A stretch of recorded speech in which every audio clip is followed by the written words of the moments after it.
Good evening and welcome to Embrace the Change, coming to you live from Solent University.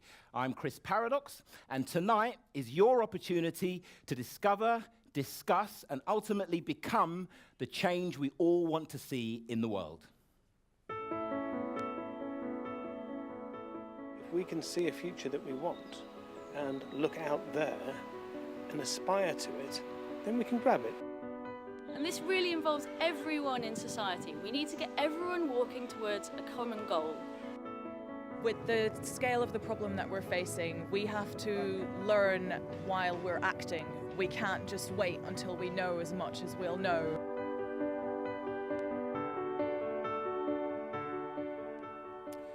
We've brought together an A-team of visionary thinkers and doers who are challenging the status quo with solutions, powerful solutions, workable real-world solutions. Solutions that have the power to reroute the bullet train of Western civilization from its current course, the dark cliffs of ecological and economic collapse, towards the lush, verdant valleys of sustainability and evolution. But our A-team aren't here to lecture you. They're here to inform, inspire, and empower you to be the change we want to see in the world. But they can only do that if you feedback and interact with us, because we can only build a better future together by recognizing our inherent interconnectedness. So you can think of Embrace the Change as a dress rehearsal for the greatest show on earth, the global and local co-creation of that more beautiful world that our hearts know is possible. So in the spirit of connection and interaction, I'd like to introduce our two most important guests this evening, and that is firstly our studio audience, ladies and gentlemen. Give yourselves a round of applause. And also, of course, you, our online audience. Give the online audience a wave, guys. Give them a wave. They can see you. Thank you very much. Okay, I'd like to now introduce our A-team of speakers. So please, ladies and gentlemen, give them a warm round of applause. Please, first of all, let's have researcher and lecturer Kate Rayworth. And please keep it going for the communications officer of Zero Carbon Britain, Alice Hooker-Stroud. And let's hear it for the editor of Positive News, Sean Dagan-Wood. And last, but by no means least, make some noise for author and founder of Embercombe, Tim McCartney.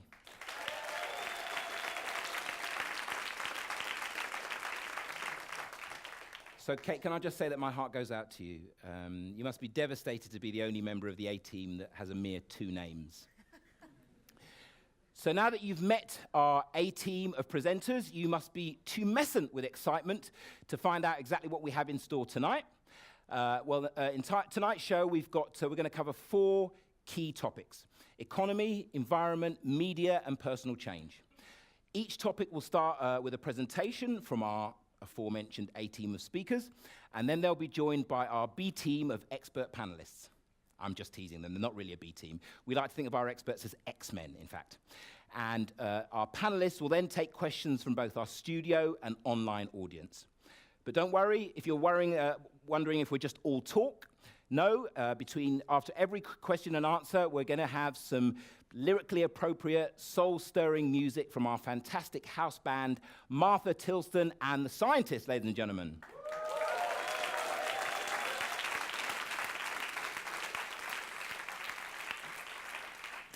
Now, I must admit that being a man, I sometimes struggle with multitasking. So we searched far and wide for another presenter who was capable of handling all of your social media balls. And did we come up trumps? Ladies and gentlemen, can I introduce Natalie Fee, our social media maven? Thank you, Chris. Hello, and a very, very warm welcome to you, our online audience. Indeed. Hello. I am Natalie Fee, and for the next 2 hours, I will be your very own mouthpiece into the action here. So this mouth is here to bring your questions out of cyber world and into the studio here. So feeding me your comments and questions is our amazing social media team. So heading things up over here, we've got Timos. Let's give him a round of applause. So he's going to be compiling the questions for our panellists. And then we've got Jack here, who's bringing everything in from the discussion boards. Yes, and a round of applause for Jack. And I'll introduce you to another Jack. Hello, Jack. We've got another Jack there. And bringing in the Skype conversations, we've got Sophie here. Hi, Sophie. So we're all here for you this evening, so please make good use of us and make sure you get contributing to the debate. So the best way to do that is to go to globaldocumentary.org and use the interactive discussion board there to send in your comments and questions. Now that's all linked up through Facebook, but of course we want Embrace the Change to spread an absolute wildfire of activity over the next couple of hours. So please get tweeting too. We're Global Docu on Twitter, so follow us, send us your questions, and please use the hashtag EmbraceChange2014. So get sharing, spread the word, and I'll see you back here for some more social media ball juggling after the first section. Thank you very much, Natalie. Before we introduce our first speaker, I'd like to meet a member of the audience. Hello, sir. Could you tell us your name and what you do? I'm Dominic Farmer. We're in the middle of a move right now. Ooh, what, you mean you've literally left the removal van and come to the studio? More or less, yeah. We've left packing the house for now. That's what, well, I don't need this. That's what I call commitment, ladies and gentlemen, to the cause, embracing the change. Fantastic, Tony. And what are you hoping, why did you come? What are you hoping to get out of the evening? Well, we came for the benefit of a friend who's been helping here, Jack over there. Jack on the social media team? Jack Metcalf, yeah. Excellent. So this wasn't a plant, by the way. I had no idea. I know. This is, so yeah, we've come to support. come support him and see what it's all about. Fantastic. Thank you very much indeed, Tony. Okay, great. So I think we'll kick off. Now, personally, I'm not actually sure if our first speaker is qualified to speak at an event of this magnitude, as she's only Senior Visiting Research Associate at Oxford University's Environmental Change Institute and Visiting Fellow in Economics at the International Institute of the Environment and Development, and Senior Associate at Cambridge University's Programme for Sustainability Leadership. Please welcome Kate Rayworth.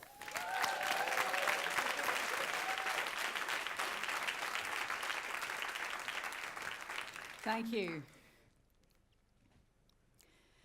Have you ever watched a child learning how to walk? Every parent knows that it's completely gripping. First, they wobble about a bit and then start crawling backwards and then forwards, and then gradually pull themselves up to stand and start taking steps forwards. And you can see the joy that they have in their ability to move forwards and upwards. That sense of moving forwards and upwards is one of the deepest metaphors we have in our society for progress. In fact, it's at the heart of our progress as a species. Throughout history, over millions of years, we have learned to move forwards and upwards. So it should be no surprise, really, that it's also the idea of forwards and upwards at the heart of what we seem to think is economic progress. And in those terms alone, economic progress has been fantastic. Since 1970, the global economy has quadrupled in size. And if you believe mainstream predictions, it's going to quadruple again by 2050. And it's brought with it, it's been accompanied by unprecedented increases in life expectancy, in literacy, in global communications that mean we can be here all connected. And yet, despite all that movement forwards and upwards of the global economy, it's also left us facing some pretty big challenges. Deprivation, for a start. Over 1 billion people in the world still don't have life's essentials: food, water, shelter, energy, healthcare. Add to that environmental degradation. We know that the way we are living today is pushing the planet beyond its capacity to cope with the stress that we're placing on it. And on top of that, inequality. According to Forbes, just 66 billionaires in the world control the same amount of wealth as the poorest half of humanity. That's 3.5 billion people. 66 billionaires, 3.5 billion people. So the way this global economy has been growing has inequality at the heart of it. Of course, our politicians know it. Our politicians know it. Sorry, the slides aren't working. There we are. The politicians know it. And so even though they're hooked on the language of economic growth, they're trying to caveat it and call for something more. Green growth or greener growth. Make growth good or smart, sustainable. Make it resilient, lasting. No wonder that two Nobel Prize-winning economists, Amartya Sen and Joseph Stiglitz, said, those attempting to guide our economy and our societies are like pilots trying to steer without a reliable compass. Well, what if we could put a reliable compass in their hands? What if we could give them a compass that would enable them to steer the economy through the 21st century? And here's one idea for that compass, and it looks like a donut. So at the center of that picture is a space where humanity is putting no pressure on the planet. That's a space of deprivation and destitution for all of us, because we need to use resources to meet our human rights to food, to water, shelter, to stay warm, to travel. So we need to get out of that space of deprivation in the middle by using the planet's resources and get ourselves over the inner ring of the social foundation so that we can all lead a life of dignity and well-being. But at the same time, we have to make sure that we don't put so much pressure on the planet's resources that we start pushing the fundamental systems on which we depend for our well-being out of kilter by causing climate change, ocean acidification, a hole in the ozone layer, biodiversity loss.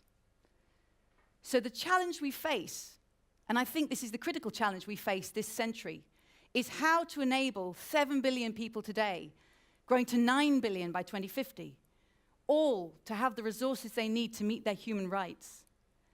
But at the same time, make sure that we do that collectively within the means of this one planet. If this is the compass, where are we today? In terms of the social foundation, according to the data for which there's data for all those dimensions, more than 1 billion people live below each of those. 13% of the world's population don't have enough food. 19% of people have no access to electricity. 21% of people live on less than $1.20 a day. And what about on those planetary boundaries? According to the world's Earth system scientists, they estimate that we've actually pushed ourselves over 3 of those boundaries already, on climate change, on nitrogen use, and on biodiversity loss. And that means that we're actually outside this donut on both sides. We're below the social foundation, we're beyond the planetary boundaries. And the challenge we face is how can we bring ourselves back in from both sides at the same time? It's going to take far greater efficiency in the way we use the planet's resources, but also far greater equity in the way we distribute them between people. And it's not just politicians who need a compass like this to help them steer the economy. What if each of us could put our lives on that table and ask ourselves, how does my lifestyle contribute to pressure on planetary and social boundaries?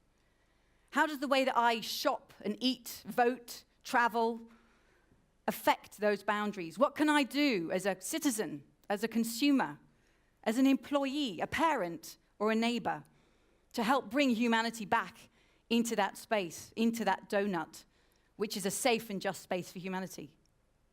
What if every company in the world designed its strategy around this table and asked, how can we make sure that our company, we do business, we're not actually putting pressure on these boundaries, but the very way in which we do business is helping to bring humanity in those boundaries, is ensuring that we're not putting people's labor rights under stress, we're not causing climate change, but we're actually contributing to bringing ourselves back within there. And what if the world's governments, when they meet at the United Nations, okay, that's not actually the United Nations, but when I presented this to them last year, I said to them, you need a new table. What if you could actually have your conferences around a table like this so that you were looking at our shared challenges? Wouldn't that help you to negotiate not only from short-term national self-interest and corporate interest, but from long-term, collective, common interest. And what if every economics textbook had this picture on the first page? You want to be an economist? Fantastic. There's a few things we should start with right from the beginning. You need to understand humanity. You need to know that people have human rights, and that you need to use resources to meet those human rights. But you also need to know about the planet and about the life support systems that we depend upon, and that we mustn't push ourselves over those boundaries if we want to protect the stability of life that we've enjoyed. With those fundamentals in place, now we can talk about the kind of markets, regulation, banking industry, jobs. What kind of economic system will bring us into that space? And how would we measure what economic progress looks like here? As the ocean scientist Catherine Richardson has said, humanity can affect its own life support system. We are pushing on tipping points. How does that affect the way we define progress? And so that brings me back to our idea as humanity of what progress is. Can we get beyond our impulse for forward and up and find a new meaning of what we think we're doing when we're progressing in our lives? Perhaps we can learn something from this Sufi dancer. He's not trying to go forward and up. He's dancing, dynamic, in flow. He's thriving. Perhaps we could all try to follow his lead and find a new meaning of what we think progress is, and a new idea of what economies are for. Thank you.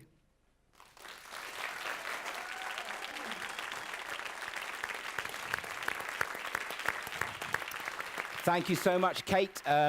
Plenty of food for thought there. I actually really love the idea of a compulsory foundation course. If you want to do an economics degree, that you have to do a foundation course in human rights and sustainability. That's a brilliant idea. Now, Kate's going to be joined on the panel by our first two studio experts, or X-Men as I like to call them, who should be familiar to students of Solent University. With a master's in economics and a PhD in the integration of the monetary system and the productive economy, good PhD, he is a senior lecturer in the Faculty of Business, Sport and Enterprise. Please welcome Professor Nick Nightcrawler Potts. And also a senior lecturer with 19 years' experience of teaching various subjects, including the global economy, international finance markets, and the international financial system. Please welcome Simon Moat, or Simon Wolverine Moat, as I like to call him.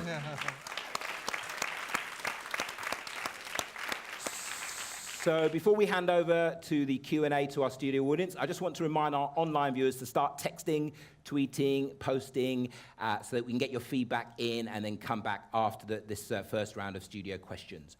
So our first question comes from Les Buckingham from Portsmouth. Les, where are you? Yeah, thanks. Hi there, Les. What's your question? Kate, many thanks. You mentioned the world's population, 6, 7, 8, 9 billion.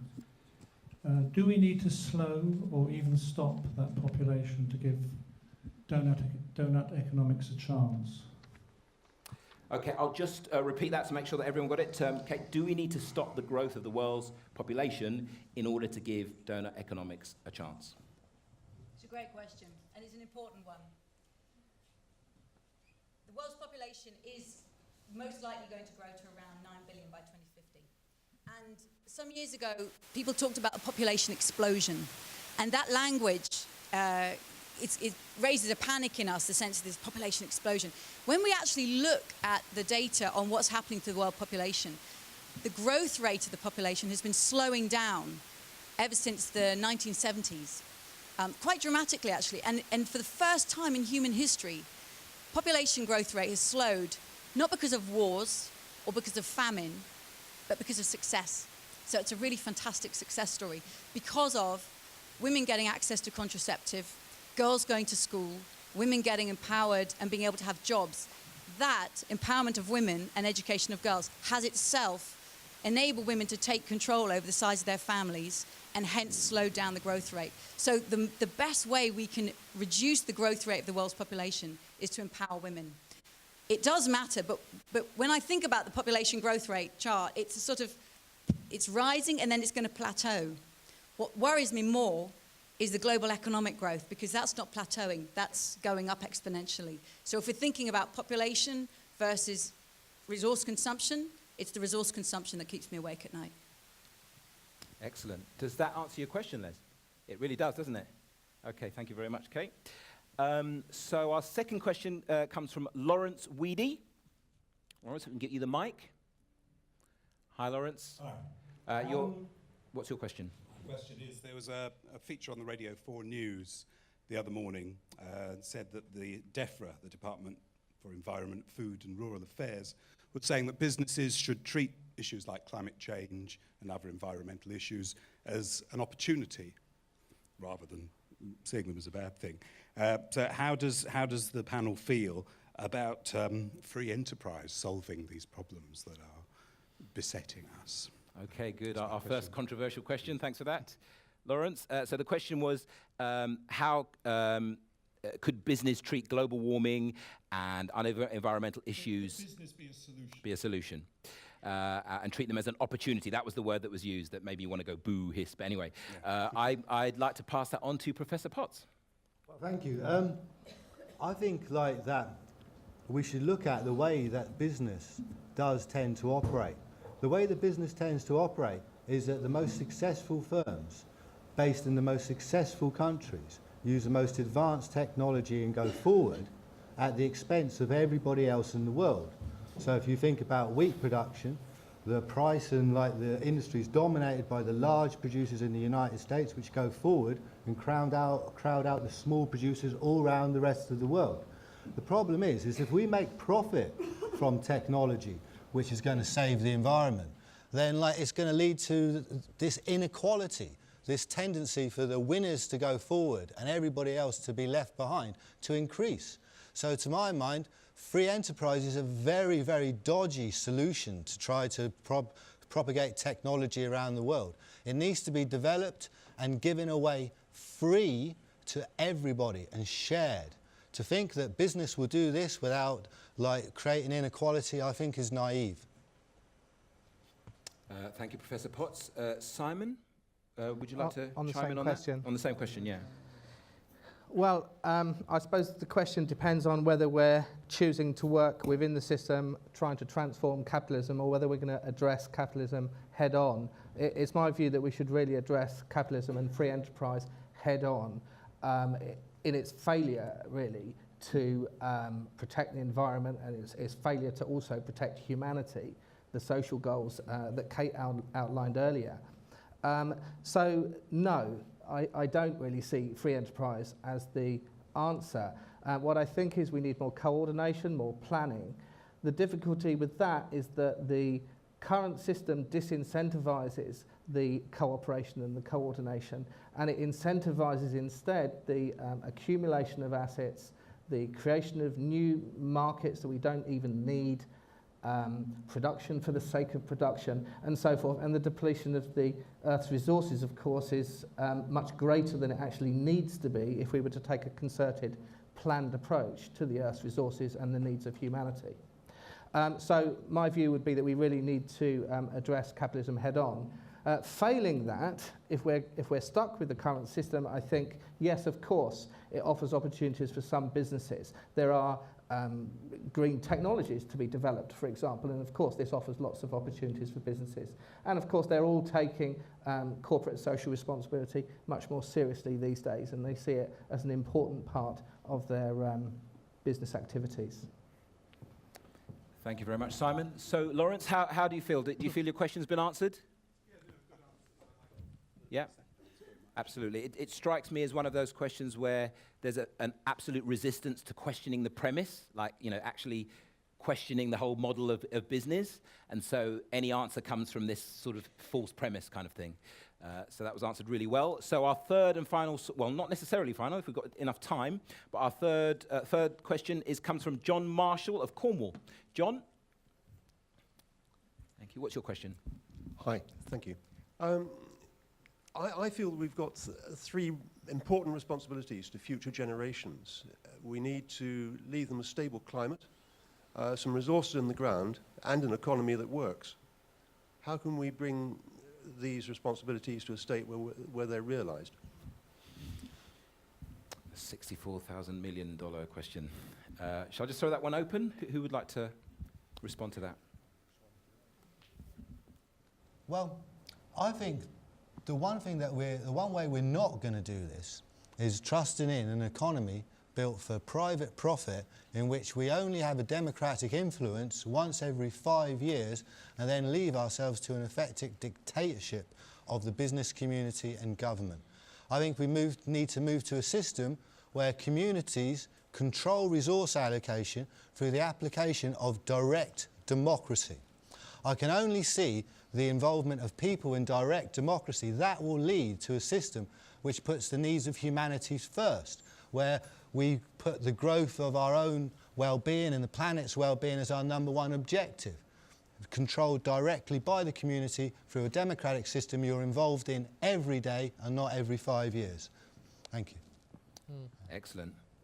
Simon or Kate, you? Yeah, I'll just jump in. One of the things I think, and that I'm passionate about changing, is the way that economics is taught and talked about on the radio. I studied economics at university first time 20 years ago. There wasn't even an option for studying environmental economics. That was an add-on. It's now been added into many universities, but you know what? It's an option. You can add that bit in if you like it. Feminist economics, that's way too radical, can't do that. Maybe go off and do a weird PhD in that. So the framework of what people think economics is still extraordinarily narrow. What I'm excited about is that a lot of economics students enrolling in that degree because they want to use the tools of economics to change the world are rebelling against the syllabus they're being taught. From Manchester to Vienna to London, they're saying this is not what we want to learn. And so they're kicking up from inside their degrees. That's fantastic news because it's going to start kicking change. But we have to pass on a different economic mindset to the next generation. We don't know the answers, but we at least have to give them the open mind that they can come up with the answers. Fantastic. I'd just like to sum up by saying what she said and what he said and what he said. I agree 100%. So I think it's time to find out what people are saying online. What's happening in the world of social media, Natalie? Well, lots of you are joining in already, which is fantastic, because this is what this debate and Embrace the Change is all about. If you've just logged on, however, and you've no idea how to join in the fun, we're at globaldocumentary.org for the interactive page, and then /globaldocu for Facebook and Twitter, using the hashtag EmbraceChange2014. So some of you are already joining in, and see, these are some of the comments that we've had so far. So we've had Becky Walsh in Bristol. Hi, Becky. Just saying 1 billion people still don't have life's essentials. Shocking. So just feeding back on Kate's talk there. We've had Sam Taylor-Moss saying, I hope our MPs are watching. So do I. And how do we get the decision makers to listen and act? Why do we feel like they're not listening? So I'm going to ask Timos now for a question for our panelists. Timos, what have we got? Thank you, Natalie. There are so many questions. I have picked up one from Catherine Wall. She asks, what kind of economic system do we need to achieve environmental sustainability and social justice? Brilliant. I like the way he says that. I'm not going to try and repeat it in that way, but thank you, Timos. So I'll just repeat that back to our panellists. What kind of economic system do we need to achieve environmental sustainability and social justice? But I mean, who didn't answer it? Maybe Simon? Yeah. Microphone. Do you want to grab one of the mics? To pick up perhaps on what Nick said earlier about the lack of democracy, it seems that we've never had what you might call direct democracy anywhere in the world in history. So it's one of those things, it's never existed before, but we have to believe that it is possible for the future. But it seems to me that without that increasing empowerment, then we are still going to be slaves, if you like, to a corporate agenda. Yeah, I'd just like to sum up just simply as to say, do we want to let markets make decisions, or do we want people in discussion in communities to make decisions? I think that's what it's really all about. So any more questions, Natalie? That's it for this time. Okay. Thank you. Thanks, gentlemen.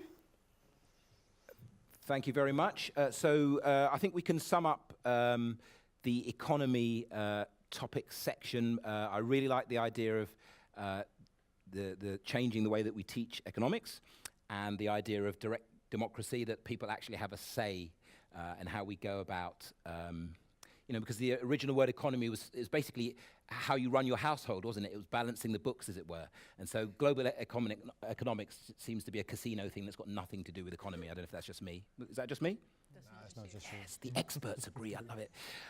Okay, so thank you very much to the panel. Can we give a round of applause to our economy panel?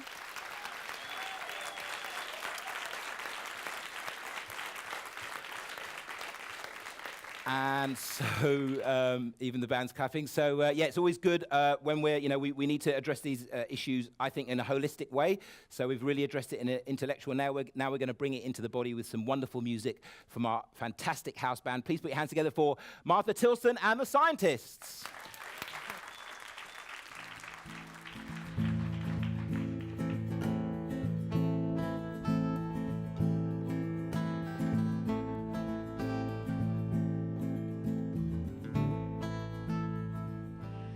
We were just walking down Wall Street. I thought I saw my cousin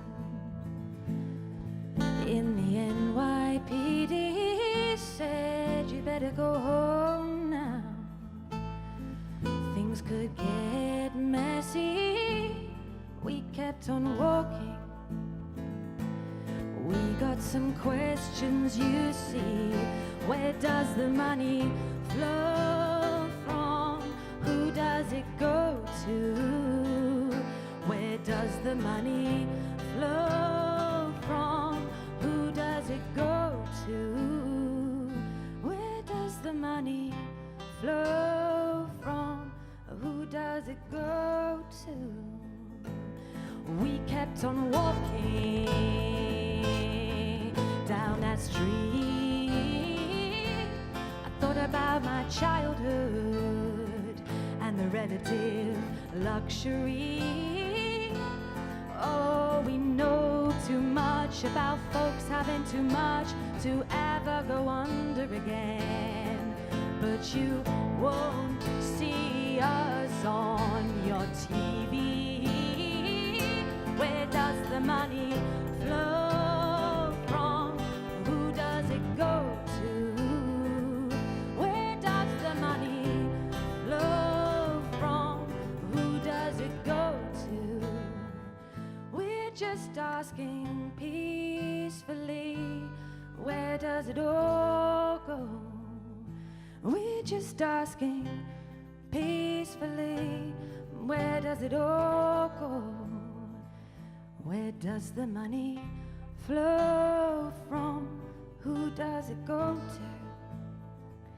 Where does the money flow from?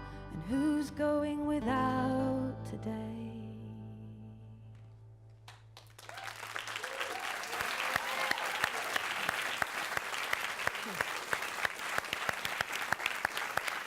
Thank you. Thank you. That was the wonderful Martha Tilston. And I could do with a bit of sound here. That's better. Thank you, Martha Tilston and the Scientists. Can we have another round of applause? Wonderful. USA. Whoop, whoop. Asking some pertinent questions there with their lovely song Wall Street, which you can also see online if you want to hear some more of that. So you've been asking some pertinent questions of your own, which I've been writing down on my fabulous clipboard. That's pretty much the end of our first section. How's it been for you so far? Highly pertinent. I really enjoy saying pertinent, so thank you very much for saying it, so that giving me the excuse to say it again, Natalie. Say it again. Pertinent. Yeah. Well, it's good. But there's been loads of action already, which is something that I'm really pleased to see. Lots of people commenting on the interactive board and loads of people using the Twitter. So we've had people saying things like, money is just an understanding between people that no longer serves our needs. What else have we had? We've had someone from Cape Town as well tuning in, so that's good. It is a global documentary after all. So go to globaldocumentary.org for the interactive page, /globaldocu for Facebook and Twitter, Facebook. And please use the hashtag EmbraceChange2014. Great. Maybe we can have a little thing like the furthest person away. So we've got Cape Town. Yeah. See, we can have the comment that comes from the furthest. Yeah, except for on Twitter, it's hard to know because people don't say where they're from. But if you're joining us online, then feel free to just tell us where you're from. That would be nice. Okay, but hello to Mother Africa. Thank you very much for calling in. So our speaker on the environment, our next topic, has a master's in physics and earth system science and is the communications officer for ZCB, also known as Zero Carbon Britain, who are based at CAT, also known as the Centre for Alternative Technologies. Ladies and gentlemen, please welcome ASHS, also known as Alice Hooker-Stroud.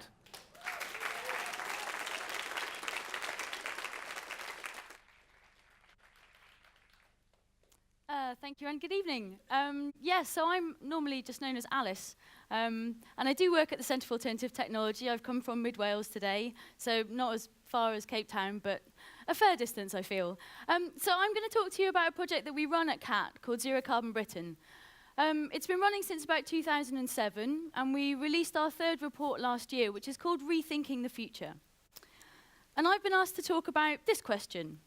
How do we create a viable environment for future generations? I'm just going to edit it slightly, though, and I'm going to replace viable, which I think is a bit iffy, with better. How do we create a better environment for future generations? And I mean better in comparison to the kind of future that we're looking at the moment. Because if we look at graphs like this that tell us where we're heading in terms of problems like climate change, the outlook is pretty grim. My background's actually in climate science, so I've been looking at this end, this 2100 end of the graph, and I can tell you without going into too much detail that we really want to avoid it. If we look at this particular graph here, you can see that even with the kinds of actions that we're taking at the moment, even with the Climate Change Act here in the UK that gives us an 80% reduction in our greenhouse gas emissions by 2050, globally, we're not changing the picture that much. We're not actually making a significant enough contribution globally to be able to change the kind of future that we're heading towards. And if we look at the kinds of things that take us to a different, a better environmental future, then we actually find that the kinds of things that we need to do to get there are very different.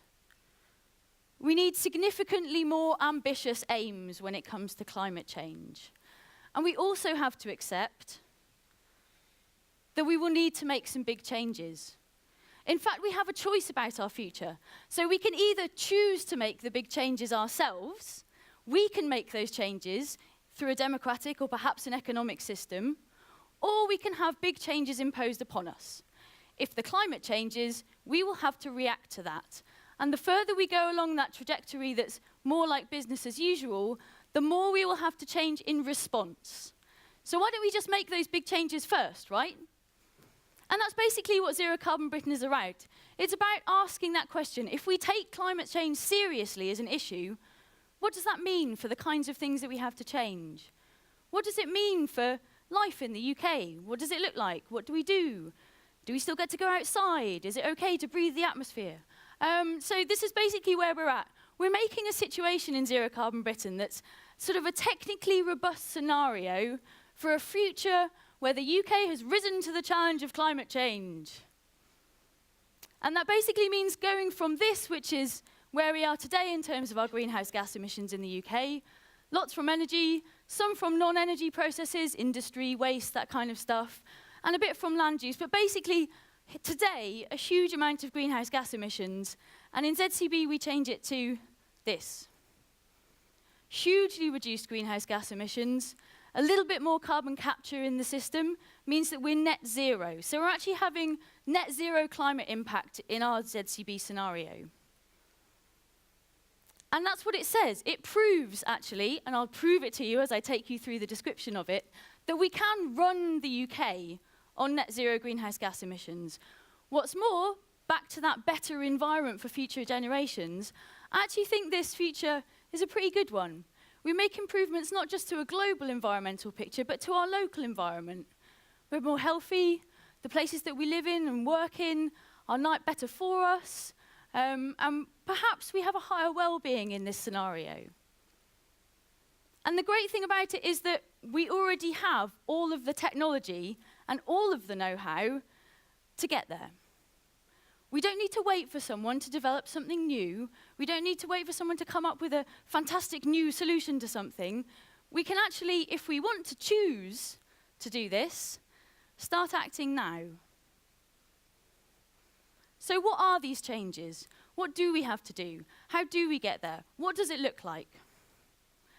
First, I'm going to take you through the energy system in Zero Carbon Britain. Most of our emissions in the UK come from energy, about 82% of them. So it's a really big thing that we have to deal with. And first, we do this thing called power down, which is basically reducing our energy consumption. And given currently available technology, we reckon we can decrease the amount of energy that we use in the UK by 60%. That's not 60% in everything that we do. Stuff like industry, appliances, things that we flick on and off and switch can get a bit more efficient, but we can't actually make very much difference to the amount of energy that we use in them. In terms of our buildings, heating in particular, not necessarily hot water, although it's included in this diagram, we can make massive reductions in our energy demand. And this is basically because, unfortunately, in the UK, we have a terrible housing stock. It's very drafty, all of the heat that we put into it goes out. And if we make some really, really advanced technological changes like insulating and putting in double glazing, then we can reduce our energy demand pretty much by about 50%. The last 10% on here is actually to do with having better control over our temperature. So that's partially to do with us controlling putting on a jumper rather than turning the thermostat up, but also controlling it in terms of perhaps only heating the rooms that we're using instead of an entire massive building where we're not using most of the rooms. That gives us an extra 10% in terms of our energy demand reduction from buildings. Transport is another area where we can make massive savings in terms of our energy demand. Actually, this is the biggest savings of all of the sectors that we look at in ZCB. And partially we say, hey, let's just travel a little bit less.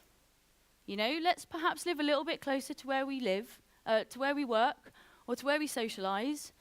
Let's do things like use Skype to chat to friends that are far away, or things like this where you can watch over the internet what's going on somewhere halfway around the world. This is great. Another thing that we do is say, hey, let's just change the way that we travel around. Let's use things like our feet and bicycles, really great zero carbon forms of transport, highly technologically advanced. Let's use a bit more public transport, and yeah, a little bit less car use, but actually you can see in our scenario we've still got a fair amount of personal car use there. These things all together give us an energy demand reduction in transport of about 35%. But we can do better than that. That's basically that first pillar. So that's our 35%, which is all of those changes that I've just gone through.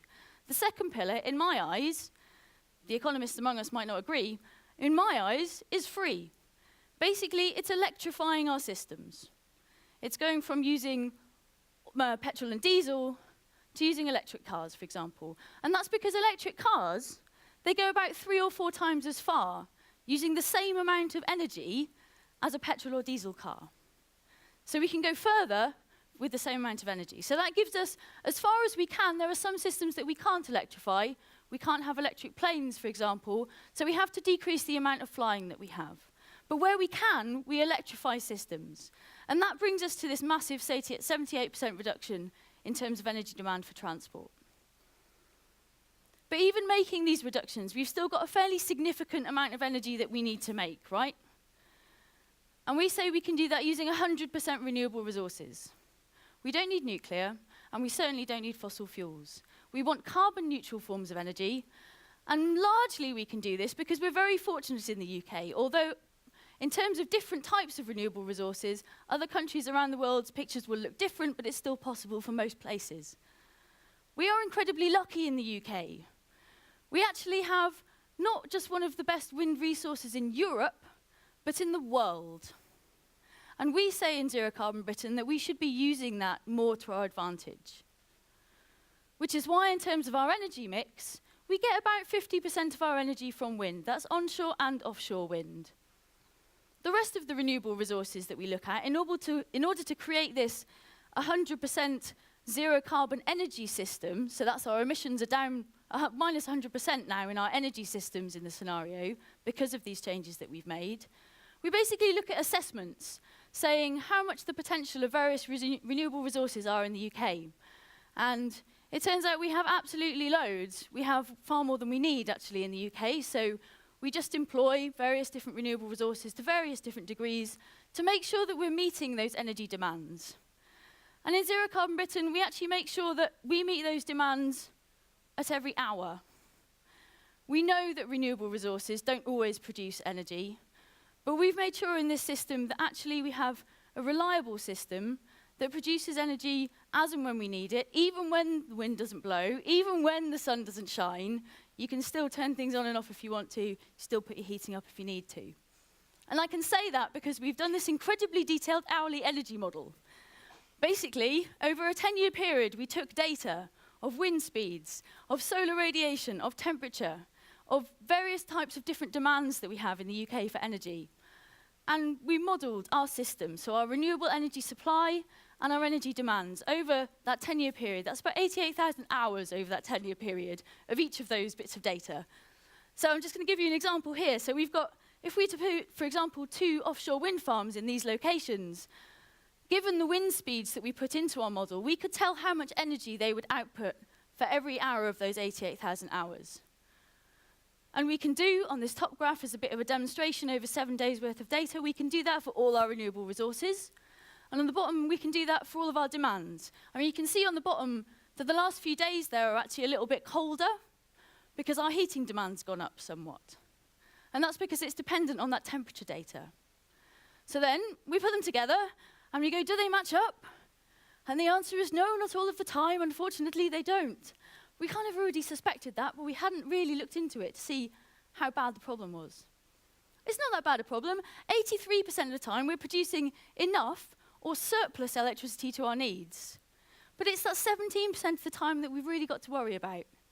And some things like smart demand management, using smart appliances that use electricity when it's readily available, or charge your new electric car when other demands are very low, can help, but they don't solve the problem.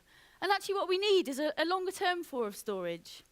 And what we use in ZCB is this synthetic gas. Now this synthetic gas is actually chemically pretty much the same as the fossil fuel gas that we have today. It's a hydrocarbon. And I'll just take you through this picture. So we use renewable energy to create this surplus electricity. Surplus electricity takes water, H2O, splits it into hydrogen and oxygen. You take the hydrogen, you combine it with some carbon from the biomass that's in the top right-hand corner, and you put them together and you make a hydrocarbon. Except that it's a hydrocarbon that is entirely carbon neutral. As long as you've got renewably produced energy that's making your electricity, and you've got biomass that's grown sustainably. That means that we have to replant it as soon as we've cut it down. So any of the trees and grasses that we use as biomass, we have to make sure they're still sourced sustainably. We can put these two things together and we can create synthetic liquid fuels and synthetic gas. And most of that goes to meeting demands in industry and in transport that can't be electrified. But a very, very small proportion gets burned in basically gas power stations. They're gas power stations that exist not in the UK today, but in other places around the world. You have to be able to ramp them up and down very, very quickly, because it has to be a very responsive system to cater for those parts where we have a shortfall in our energy, where we're not actually producing enough electricity to supply what we need for our demands. So that kind of fills the gap that we require, making it a reliable energy system. But this obviously has implications for land use. We need to grow that biomass somewhere. And if you remember back to a graph that I showed at the beginning, we've also got some emissions that currently come from land use that we need to deal with. And there's another thing that's really concerning me, which is about producing food, which is really important.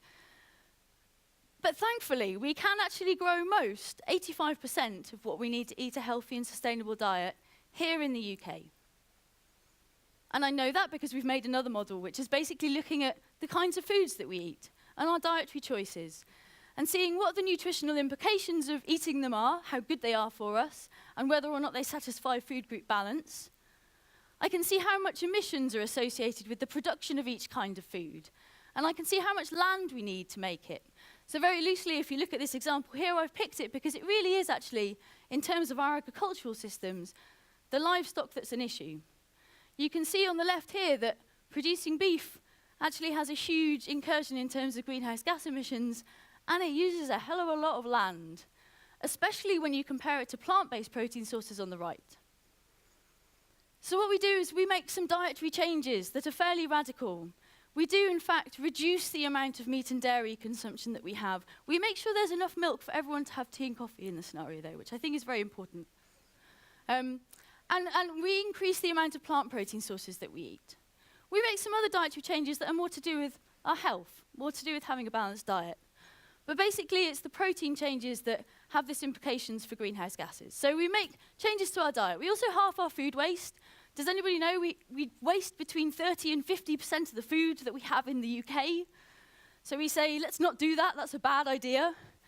And we also improve agricultural practices. And together, these actually decrease our emissions from land use by 75%. So there's still some emissions from land use in our scenario. We could go further. We could ask everyone in the UK to be vegan, but we're not sure that would really rub well. So we've gone for a compromise scenario. But we do end up with a healthier diet. If you look at the circle in the middle, that's basically what people recommend in terms of food group balance that we should be eating. On the left-hand side, on the outer circle, is what we currently eat and drink in the UK. And you can see, for example, why the government is trying to tell us to eat 5 fruit and veg a day, because we're really not eating enough. On the right is the diet in ZCB, and you can see that we've actually constructed a diet that, yes, is fulfilling that food group balance for us. So it's a healthier diet. It also uses less land. On the left, we've got today's scenario where we're using 70% of our land in the UK to produce about 45% of our food. On the right, we've got zero carbon Britain, where mainly by making those dietary changes and through reducing the amount of waste, we use about a third of our land for food production, but we produce 85% of what we eat. And that gives us some land that's spare, that we can use for other things, like growing that biomass for our energy system. We've got enough space to grow all of it. We don't need to import it from anyone else. We can grow it all ourselves. We can make sure that it's sustainably produced, that we plant something new every time we take something out. And we have more space for natural systems. And this is really important, not just from an enjoyment perspective, from being able to go out into the countryside and enjoy it, but also from a zero carbon perspective. It's those natural systems, those trees that we plant, and peatland that we can restore, that actually captures those remaining bits of carbon that we're emitting into the atmosphere back into the land. So our land is really key.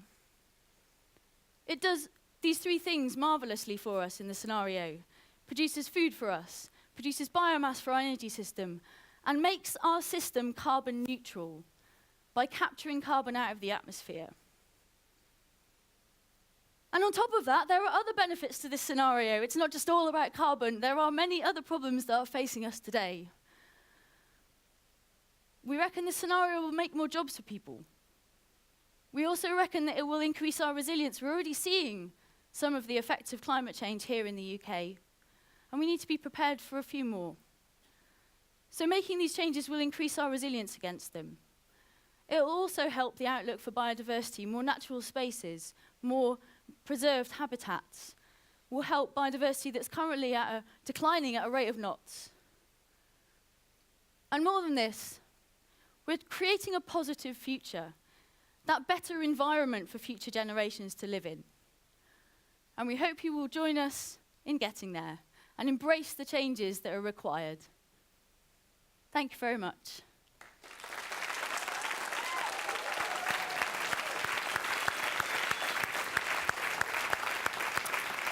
Thank you very much, Alice. Wow, that was kind of mind-opening, wasn't it? I mean, lots of information there, but the most profound, I think, just the simple fact that we can be zero carbon in this country. Rather than trying to reduce emissions, we can actually cut them out altogether. And I like the way that it combined economy and personal change, which we're going to be talking about later. So joining Alice on our environment panel is another local lad, so to speak, lecturing right here at Solent. He's a PhD in marine science, so complex and specialized that I won't even embarrass myself by trying to describe it. But please welcome the academic leader of the Maritime and Technology Faculty, Dr. Paul Wright.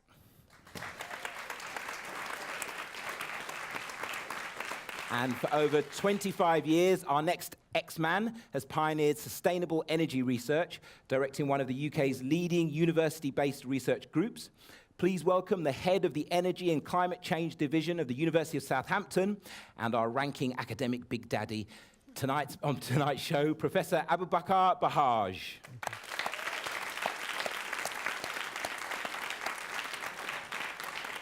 Okay, so we're extremely fortunate that we've got three brilliant questions tonight. So I'd like to go first to Stephen Phillips, who has a question. Where are you, Stephen? Oh, I beg your pardon, I'm sorry. My mistake. I'm just going to introduce our Skype guest. And we're very fortunate that she's actually taken time out from literally saving the planet. Ladies and gentlemen, please welcome lawyer, advocate, speaker, and author of Earth is Our Business and Eradicating Ecocide, Polly Higgins.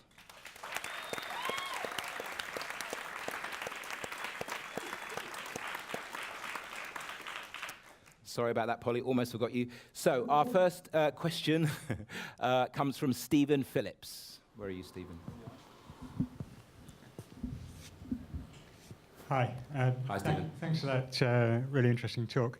I coordinate the local woodcraft folk groups. We're a national cooperative youth organisation with a focus on living in harmony with the planet, I suppose, is one thing.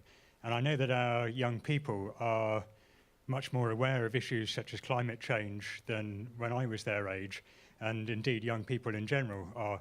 And I wondered, what can we do to really engage young people with these issues, and what practically can they do to make a difference now? Do you want to take that, Alice? Yeah, sure. So I think you're very fortunate in the kind of young individuals that you meet by working at Woodcraft. I think just by doing that, it's helpful. You're actually helping them not only understand more about the climate and the environment that we live in, but you're also instilling them a strong sense of democracy, which is, as we heard earlier, a very important prerequisite for actually being able to make some of these changes, because we need to be able to choose to make them. I think in terms of other things that you can do, it's kind of a double-edged sword, I guess. One is, yes, helping young people to make changes themselves, but actually we all need to take a responsibility to make changes ourselves too. So we need to have an understanding of what's going on, regardless of our age or where we come from or what we're doing. And we need to be able to do things like support our politicians when they make good decisions, raise issues to them so that they will start talking about them and start talking about these kinds of solutions, getting involved in local campaign organisations, talking to people on your street, go and have dinner with someone and talking to them about what the possible solutions are. We need to get our heads really into that space where we're making sure that this becomes instilled in our lives. This is something that we talk about regularly, that we do regularly, that we are happy to make these changes, and we talk about the difficulties and the benefits with all of the people that we meet. I think we all have that responsibility to do it, not just through younger generations. And I suppose in part that also, it's kind of like seeing other people doing it can be very helpful when you're younger as well. So if you grow up with that being the norm, being very politically active and making changes to your life that are for the benefit of others, then that can instill a potentially a greater sense in doing that when you're older. So I think you're doing really well to begin with, and I think we can all probably do a bit better, even like-minded people here, I suspect, today. Felt like that answered your question, Stephen, yeah? Yeah, thank you. Brilliant, thank you, Alice. Our next question comes from Louisa Hamidi. Louisa? Where's Louisa? All right, you're right behind the camera, so I can't see you. What's your question, Louisa? Hey, I'm thinking about this from like an individual level. I guess one side of the scale are people that sometimes this terminology is so vague and the consequences are so far away. So I guess the coping mechanism is to not act upon it. And then the other end is a really like-minded community, really ethically concerned. People are still arguing within this community about what's better, how do we break down this gap in between and, I don't know, make it more equal, but making everyone be active. Yeah. Okay. Gentlemen, did you get the question? Yes, I think so. Would you like to give that a go, Dr. Bahaj? Professor Bahaj, I beg your pardon. Yes, very good question. Thank you very much for that. I think, in my view, you just have to be reflective. You reflect on everything you do. You press the button to turn the light on. Think about the process that goes behind that, from the time the coal is being dug from the ground to the time you get the light. And also think of the people who actually don't have that activity or the light that you get yourself. That actually teaches people, especially younger people, how they connect up with their environment by being much more reflective about everything they do. And to me, I'm embedded in, my work is embedded in engineering. Sustainability is being taught in our engineering degrees. And we see that coming in much more in the younger people as being people who are going to change the world, the people who are going to do a lot in relation to their activities without being distracted by gadgets and things like that. So we need to get our responsibility to those younger people by actually showing them some of the issues that are of importance. And tonight is an example. Thank you. Dr. Wright, do you want to add something to that? Yeah, sure. I think there are two things here. First of all is educate and inform yourself. And in a world where the sort of education systems are very well connected with each other, then I really don't see there's an excuse to kind of get out there and start learning things that you perhaps hadn't considered before. And one of the things I would probably make a point of saying is, particularly at school level, we see that certainly environmental science, but environmental issues need to perhaps be addressed slightly more front and centre. I think you can, just as we talked about with economics, you can address issues of not just the environmental problems that we face, but also numeracy, literacy, understanding of spatial awareness. All of those things are encapsulated in an environmental education.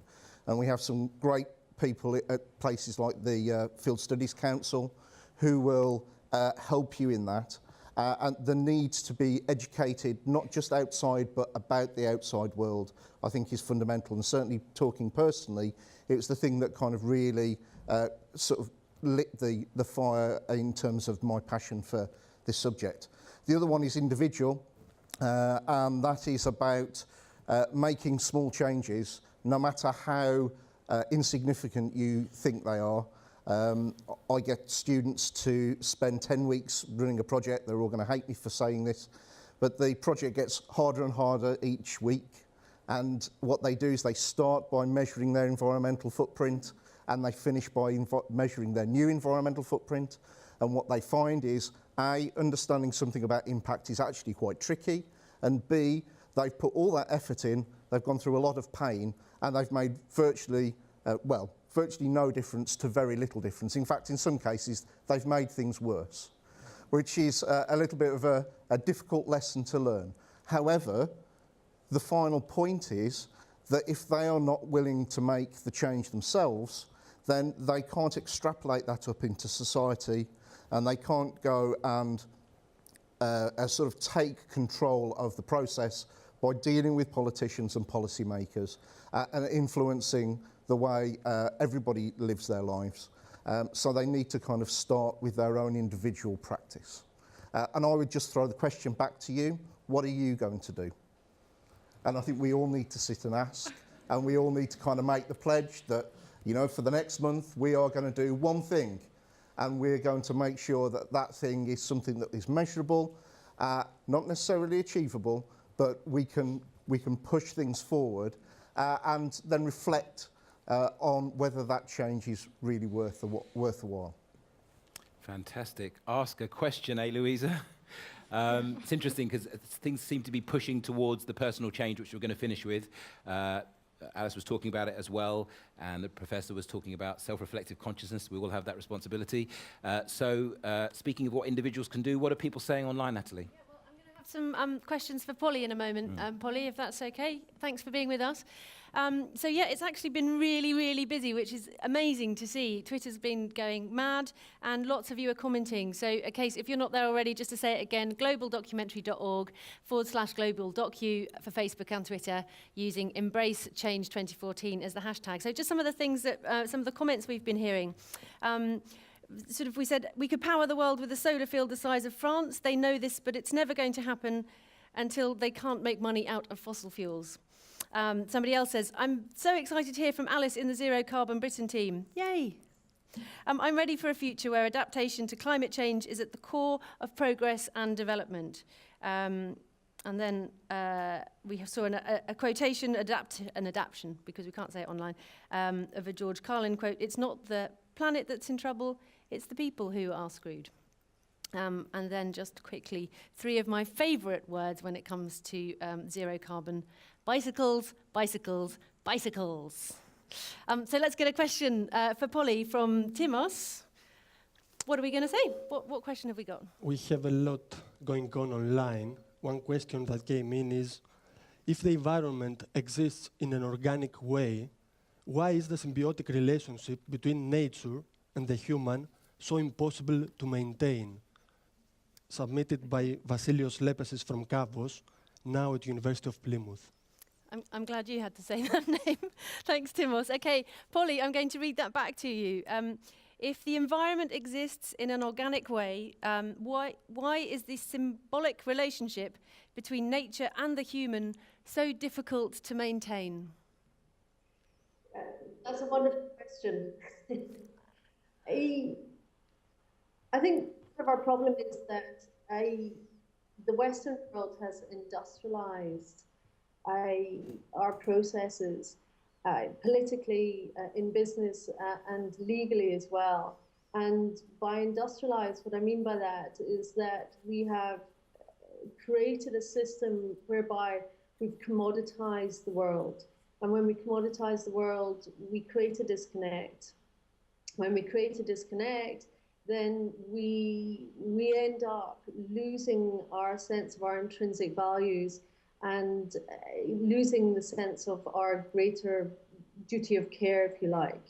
So really this is about 2 different ways of viewing the earth. View the earth as a thing, and what you do is you commoditize it, you put a price tag on it, you buy it, you sell it, you can use it and you can abuse it.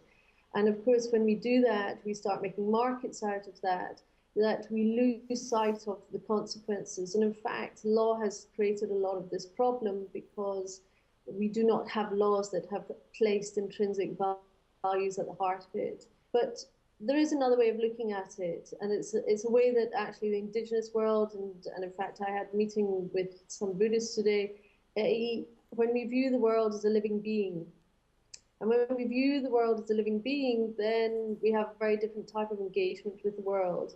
Instead of imposing a value, imposing a price tag, we view the world through the lens of the intrinsic value, the very sacredness of life itself. And we understand that symbiotic interconnectedness. And of course, when we do that, then what it comes down to is our sense of a duty of care. And it's a collective duty of care. Rather than I own, which is very much property driven and ownership driven, we shift into a position of we collectively owe a duty of care, and that's a legal term, duty of care. So this is a fundamental shift, and of course when we view the earth through the lens of it being relational rather than one of disconnect, then we start to look far longer term. We're looking 7 generations hence, we're looking to future generations as well as what's playing out here now, because this is ultimately a legacy issue as well.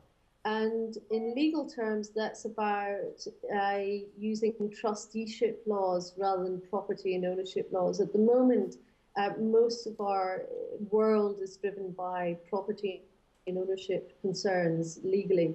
And what I'm really advocating with earth law, and in particular the crime of ecocide, is the imposition of a legal duty of care. So this is trusteeship principles. We view ourselves as guardians, as stewards, that we have tenureship of our planet rather than ownership. So it's about actually rebalancing the scales of justice, if you like. And in legal terms, this is about putting in place laws that put the interest, the health and well-being of people and planet first rather than the price tag. At the moment, what we're doing is we're putting a price tag on significant harm, ecosystem services. How can we buy our way out of that? Well, you know, we don't put a price tag on how much it costs us to cause child abuse. We just recognise it as a crime and we criminalise it. And that's what I'm really arguing for, that we actually criminalise the significant harm that we're causing to the planet. And when we do that, then we're stepping into that place of recognising our symbiotic relationship with the Earth. Wonderful, thank you. Thank you, Polly.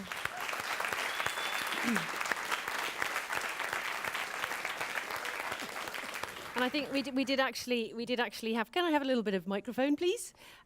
We did actually have another question there for you, Polly, but I think you've actually answered it because it was: if humans are hardwired to consume, discriminate, and covet resources, how can democracy overcome these tendencies? Which is essentially what you've just answered for us by talking about Earth law and ecocide. So, I mean, unless you want to come back with a quick comment for that question. Well, just very quickly, I think this is also a leadership issue, and I'm sure Matt and Charles are going to be picking up on this. But for me, this is actually an invitation to dare to be great.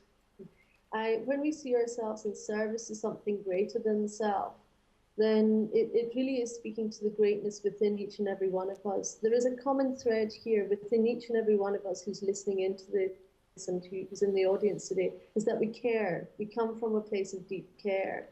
And in Arnie Ness's terms, he talks about thinking beautifully, acting beautifully, because when we come from a place of care, that which comes from it can only be constructive rather than destructive. So this is really an invitation to us all to step into our own greatness, to literally to dare to be great, to stand up, to speak out, and to become voices for the Earth. And that, in part and parcel, also allows us to move forward into that, what I see as a new paradigm that really is putting the intrinsic values, the very sacredness of life, back into the heart of how we engage with the world. Yes, thank you. That was my first goosebumps. Thanks, Polly. Thank you very much. And I accept your invitation. So thanks very much for joining us, Polly. And back to you, Chris. I'm echoing the goosebumps. I had a shiver down my spine. Thank you, Polly. I'm actually involved in a group of people. We formed a cooperative and we're buying some land in Portugal. And part of our constitution is that we don't own the land. We are buying it to care for it, and we are stewards of the land. So 100% with you. Fantastic. Thank you very much, Polly, and the doctors and professors. We are now going to go back to Martha Tilston. I really do think we need to bring it back into the body now because I'm kind of trembling after that last one. So please welcome back Martha Tilston and the Scientists.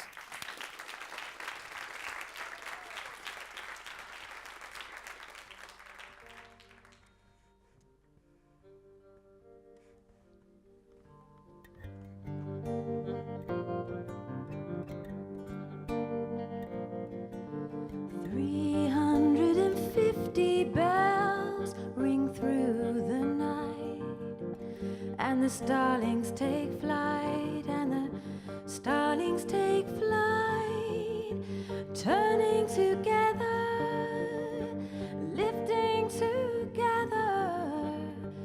Possibility is running up and down our spines. We are living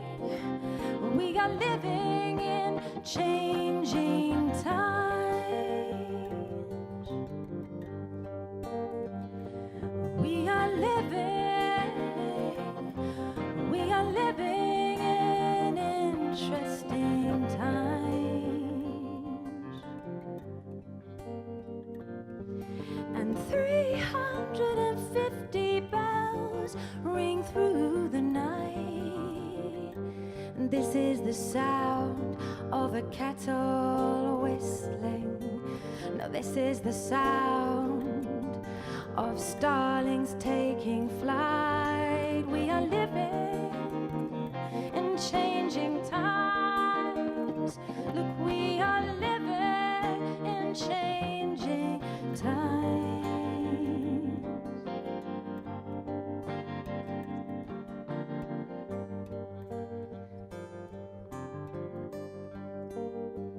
Got a babe in my arms, got banners, got charms, got songs, got candlelight, got dreadlocks, got white shirt, got short back and sides, got mortgage, college, got riot gear, got delegates in meeting rooms, trying to make a deal. Do we have a deal? Look, do we have a deal? Look, we are living in changing times.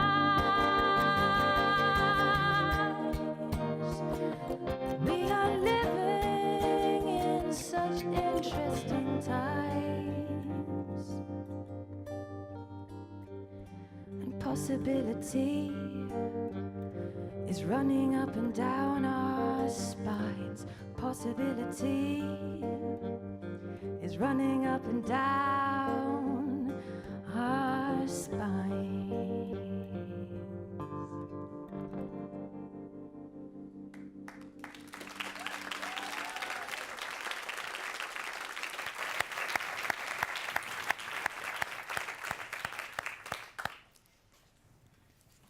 Thank you, Martha Tilston and the Scientists.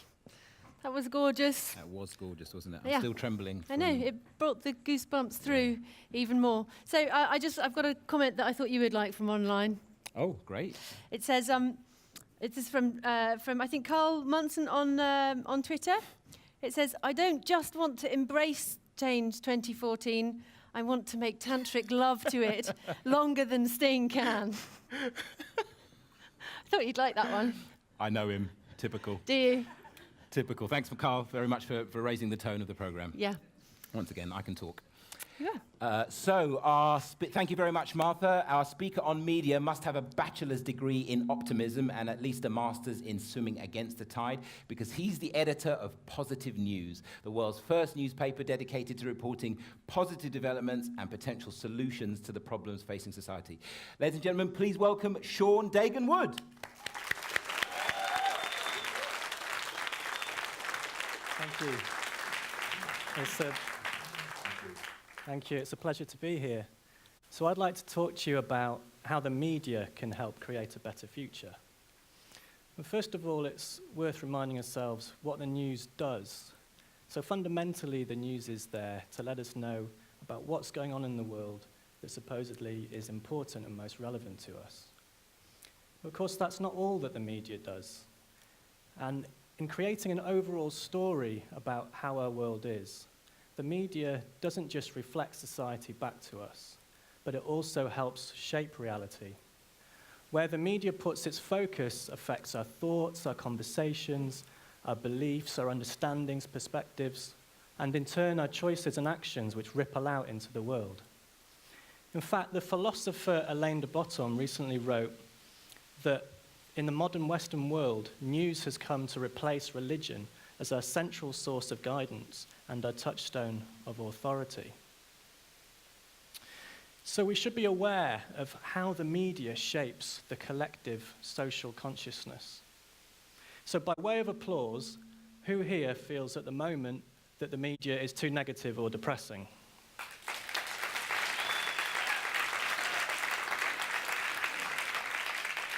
So for anybody watching online, it was quite hard to spot anybody who wasn't clapping in the audience then. So clearly there's an issue. But I want to be clear that I think it's essential to report crime and war and injustice and famine and to expose exploitation and inequality and to hold power to account. There's a lot of excellent journalism that does this, and there's, despite the failings of the press, which have been made very clear with things like the phone hacking scandal, there are many amazing journalists and editors out there doing a great job and providing something of real value to society. However, I believe that the culture of journalism now needs to evolve because too many people are left feeling disempowered and depressed by the negative focus of much of the media.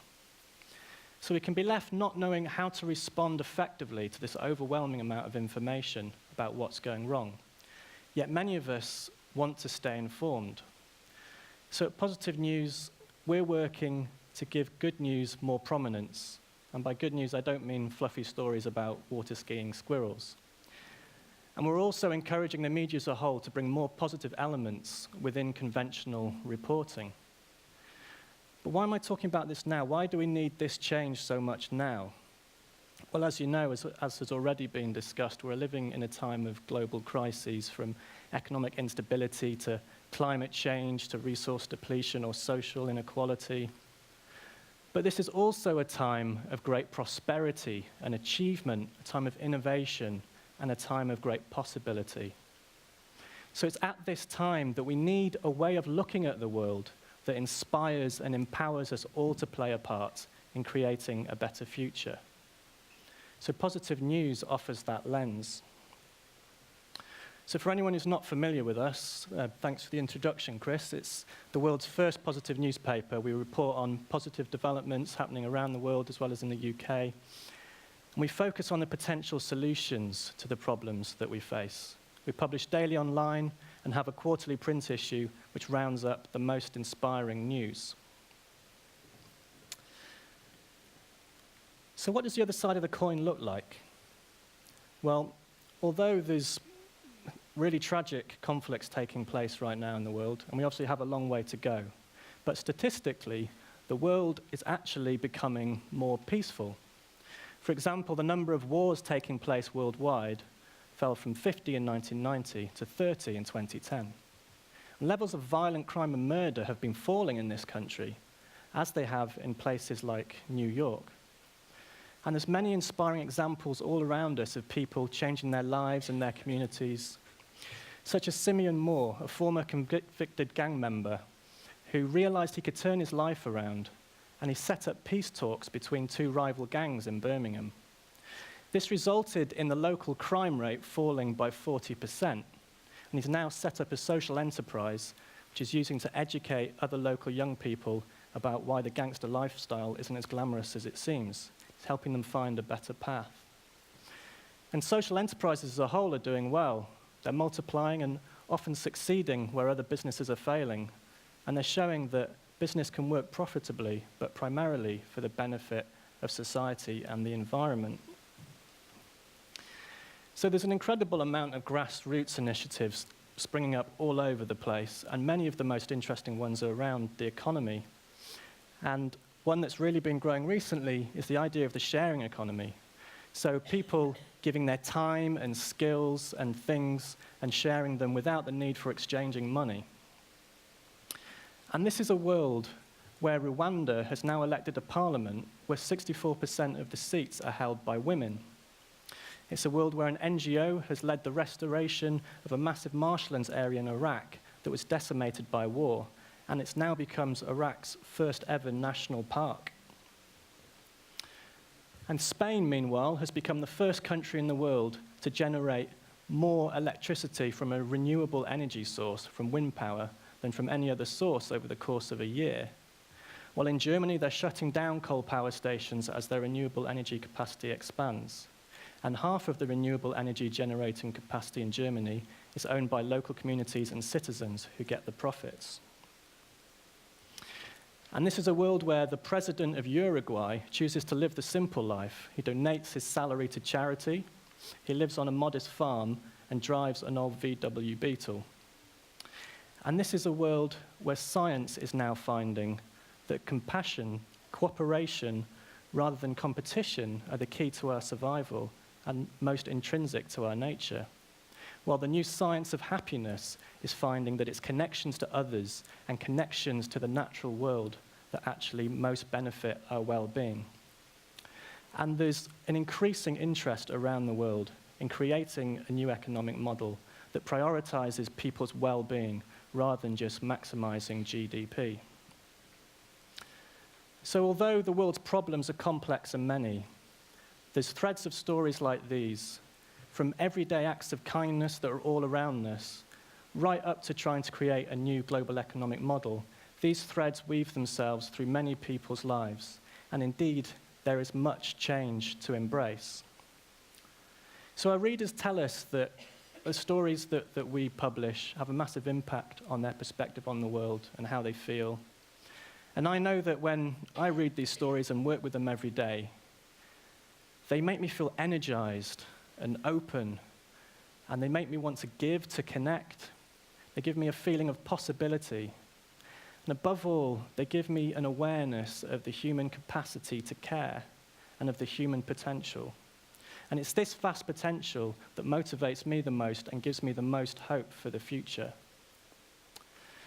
So my vision is for a media that truly serves society by watering the seeds of transformation, by reporting in a way that triggers the human potential, triggers the human spirit. So we need stories that make us come alive. And there's now an emerging scientific basis for this idea. I want to tell you about our media columnist, Catherine Guildenstead. She's an experienced and classically trained investigative reporter. But she also has a master's in positive psychology. And she's now taking the understandings of positive psychology and she's applying them to journalistic technique in order to create more constructive forms of journalism. So positive psychology is the understanding of what enables human beings to thrive. And she did some fascinating research where she found that negative news creates learned helplessness and passivity in people. Whereas if the same core facts are reported on with strong elements in the story or a positive angle, it creates an empowering emotional response where the audience feels they can do something constructive with that information. And Barbara Fredrickson, an expert in positive emotions, says that the laboratory studies have shown that when positive emotions course through us, then it expands our awareness from its habitual focus on ourselves to a more generous focus on the collective and others. So this begs the question of what is the media doing if it's persistently evoking fear and anger and other negative emotions? And what opportunities could there be to connect and cooperate if we were to report in a more positive way in general? Positive news offers a complement to journalism as it stands at the moment.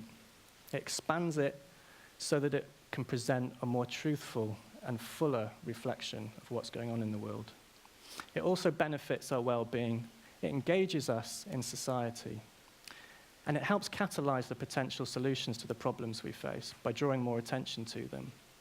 But not just on the practical level, because it's stories like these, especially when we share them, that nurture the universal human values that we need to help create that better future.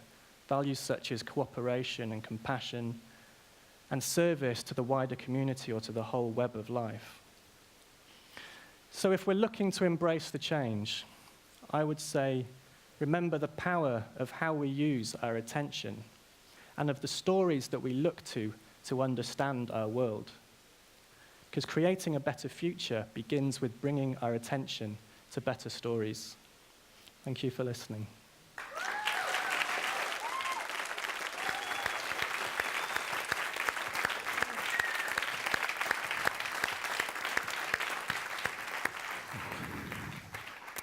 Thank you very much indeed, Sean, and thank you for your commitment to showing us all the amazing work that people are doing in the world and that journalism and news can be different. It doesn't have to, learned helplessness. I think we've all felt that. I certainly have. I actually gave up reading newspapers a few years ago for that very reason. So I'd like to introduce our next two expert panelists. And actually, tonight's show wouldn't have been possible for our first, if it weren't for our first guest, because he was partly responsible for establishing Solent Productions, who are producing this show. And with over 20 years' experience as a TV producer and director, and 9 years as a senior lecturer here at Solent University, he's our very own Colossus. Please welcome Tony Steiger.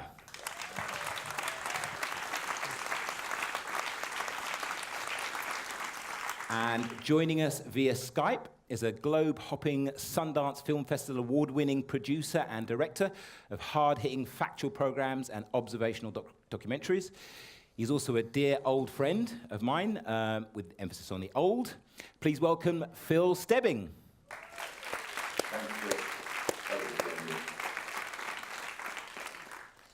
Hi, Phil. So our first question comes from Bex Bennett from here in Southampton. Bex, where are you? Get you a microphone.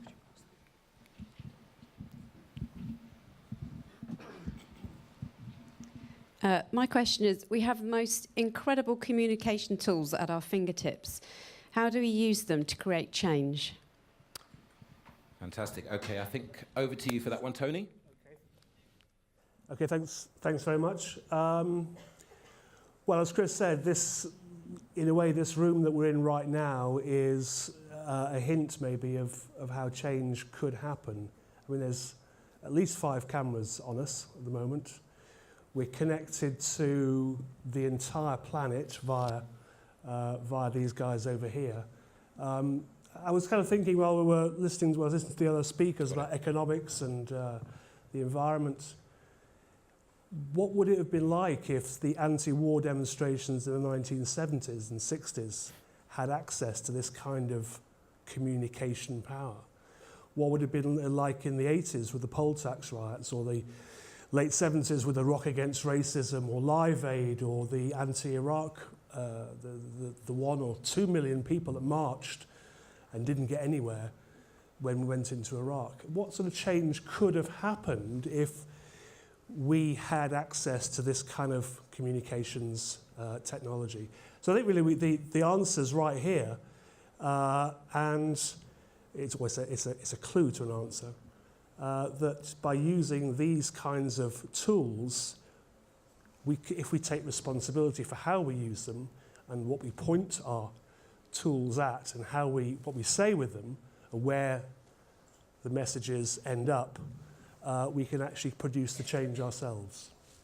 Great. Bex, is that a useful answer? Fantastic. Thank you, Tony.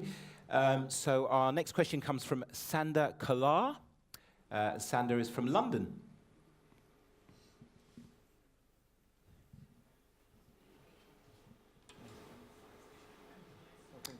Can we have your question, let's just see if we can get the mic on. Sander, try again. No, not hearing it. Okay, I've actually got it here. Shall I say it for you? Okay, so Sander's question is, how do we create content that really engages and inspires people? And that's... Can I just add also platforms for it? Platforms for the content as well. To challenge the platforms that we have, which aren't exactly reporting what they should be. Okay, so how do we challenge the platforms that we already have and create platforms and content that really engages and inspires people? That's a perfect question for you, Phil. Did you hear the question? I got it, yes. Yeah. I think it's about not having any fear, really, about the stories that we want to tell, and to feel that we have the power, all of us, whether we're a professional filmmaker or an ordinary person in the street, to use the technologies that are available now, whether it's from our phone or small cameras, and the wonderful editing programs that are out there, to basically put stuff together and make our own stories and tell about the world that we're living in and what's happening to us. And through the internet, we have a fantastic resource to basically make a completely alternative media to counter the mainstream media, which has really got it all wrapped up. And I believe watching this over the last 25 years, that we're at a fantastic turning point, a tipping point really, for challenging what's out there from the mainstream. And I'm really excited by that, and in fact moving away from the mainstream and working with this new world of media. Fantastic. You've actually managed to excite me about it as well, Phil, was just saying something. Okay, great. So Natalie, what are people saying online?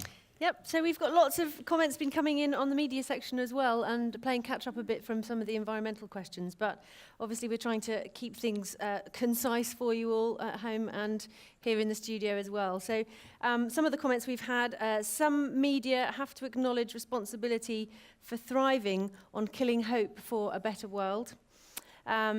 We've also had a lovely comment saying, would it not be amazing if all content, be that written or spoken or filmed, inspired us to be the best we could be? So that was a lovely comment. So I think we've got a quick question here from our online viewers. Thank you so much for sending them in. We've got a question saying, how can we change ambivalence caused by information overload? How can we change ambivalence caused by information overload? That is for you, Sean, and also for you, Tony, if you've got a quick response to those. I think that's a really important question. We are totally overloaded by information, and you know, it's a real struggle for many people to know how to deal with that, and it can lead to people disengaging with the news. And I think, kind of picking up on the other question as well, I think it means we need a balance of grassroots media and institutional media. Because I think we still need curation and we need editors to help us decide what's important. But that fundamental change is that needs to be based on new values. It needs not to be based on maximising profit and pushing as many paper sales as possible, the current model for which is invoke fear, grab attention that way. So I think we need new forms of media that are people-powered, but that still have that editorial element there where we can help direct what information is important.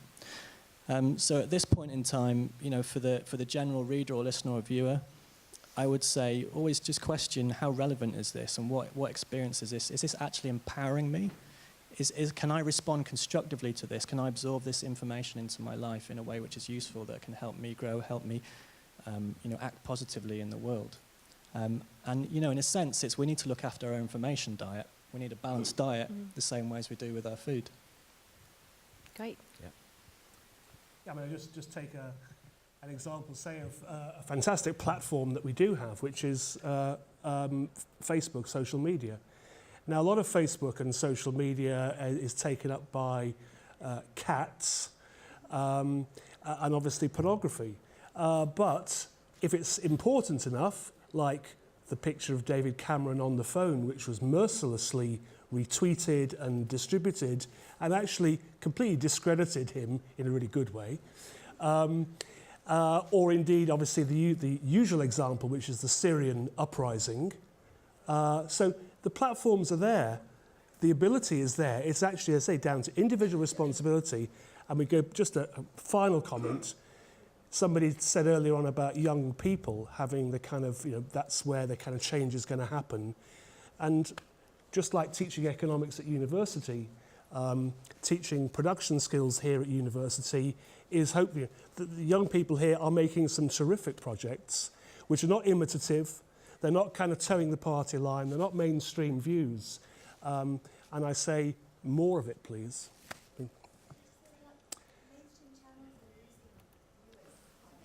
Mainstream channels are losing viewers, and we're not really told about this. They're massively losing their audience.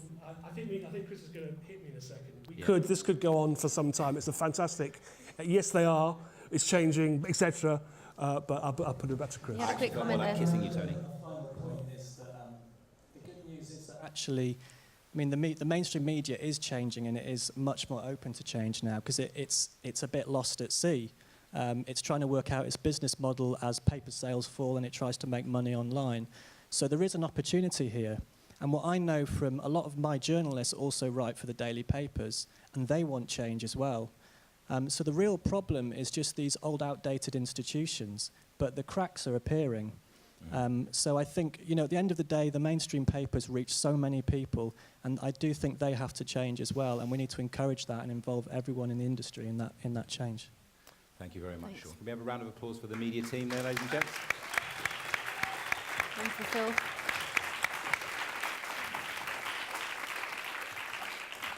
We generally had some positive news about the news. Okay, so what I've noticed a pattern developing, which is that from the questions that have been asked and the answers that have been given, what I'm feeling in the room is this desire, the question, what can I do? It seems to be all building towards this idea of personal change. And so what we've done is we've asked, Martha and the scientists are going to play us out, but we've decided to go straight to the personal change section so we can actually get more of that in. So I'd like to introduce you to a gentleman who is genuinely a personal hero of mine, and I don't want to set the bar too high, but I think you're really going to enjoy this talk. Please put your hands together for Tim McCartney.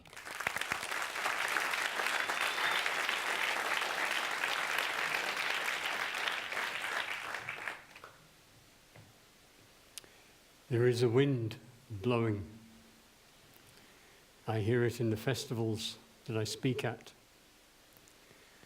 I hear it with those corporations that I'm currently working. I also heard it in the last prison that I entered working with the inmates there. I hear it with the young people and with mothers and fathers, families. There is a wind blowing, and it's calling us, I feel. It's calling me. And I think that question, what can I do? There's another question alongside it. Who, me? Who, me?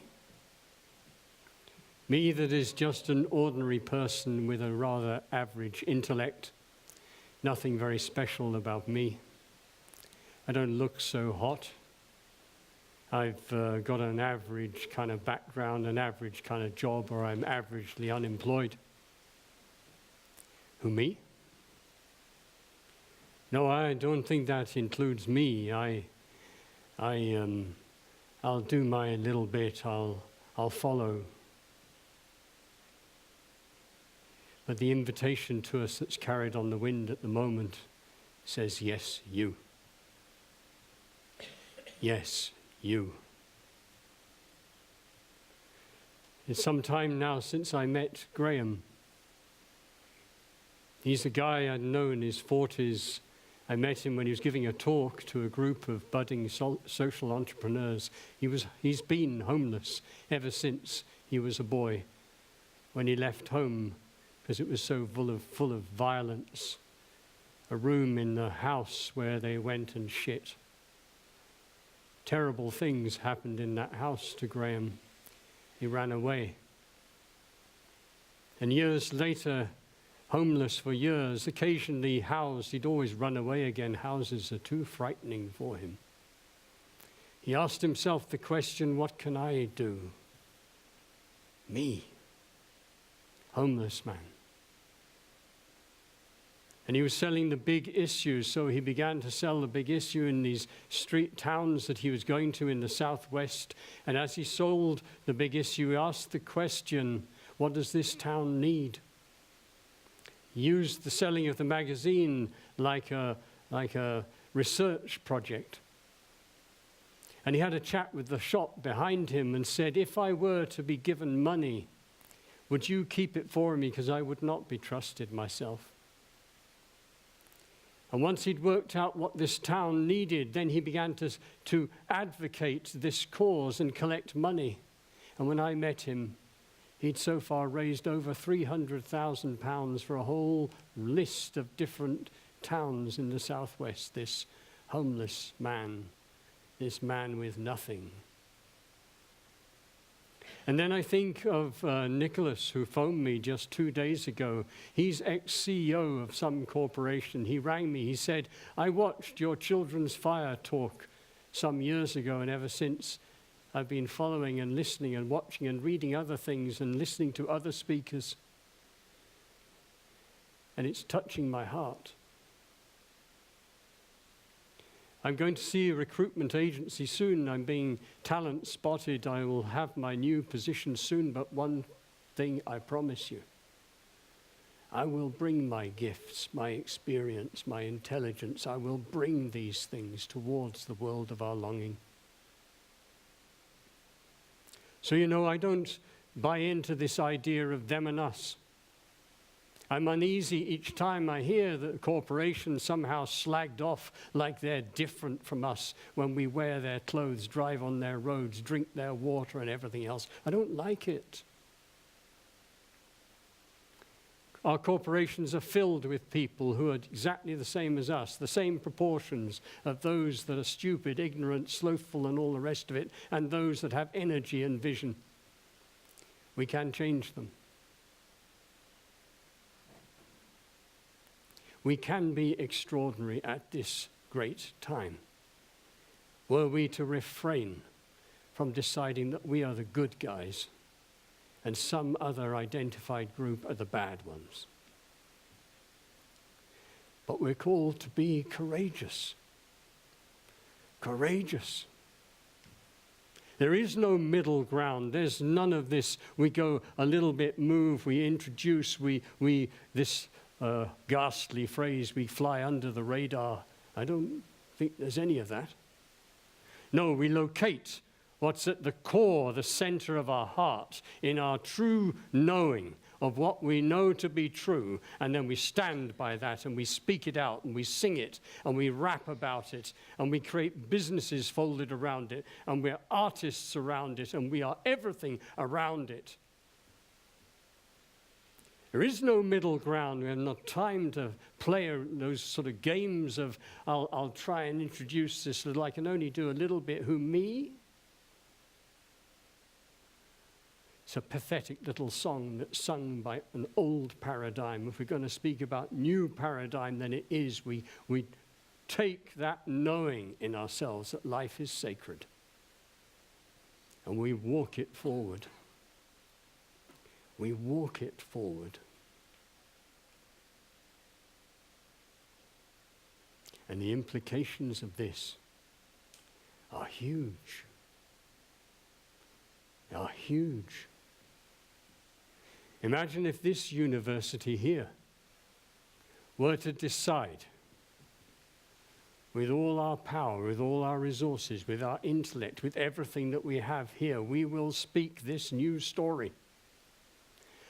For what do our young people need? It's to hear, it's to observe and see us and know that we are embodying this change. And that we're certainly not saying, oh, it's all up to you, the young people. They want to see us stand there with the fire of this new opportunity bursting, crinkling, and all the flames all around us. And when they see us, then they will know the same longing exists inside them, and they will bring their wonderful, bright youthfulness forward.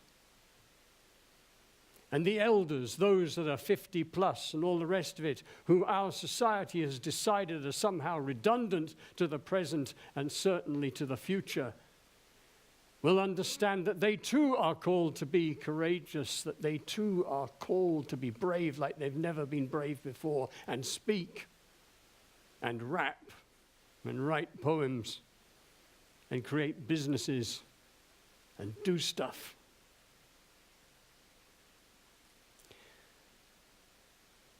A leader is someone who is brave enough to act on what they know to be true. The kind of leader we need anyway. A leader is someone who is brave enough to act on what they know to be true. The kind of leader that we need. Who, me? I wonder if that's what Aung San Suu Kyi asked when she was there facing those men in Burma. I wonder if that's what Wangari Maathai asked.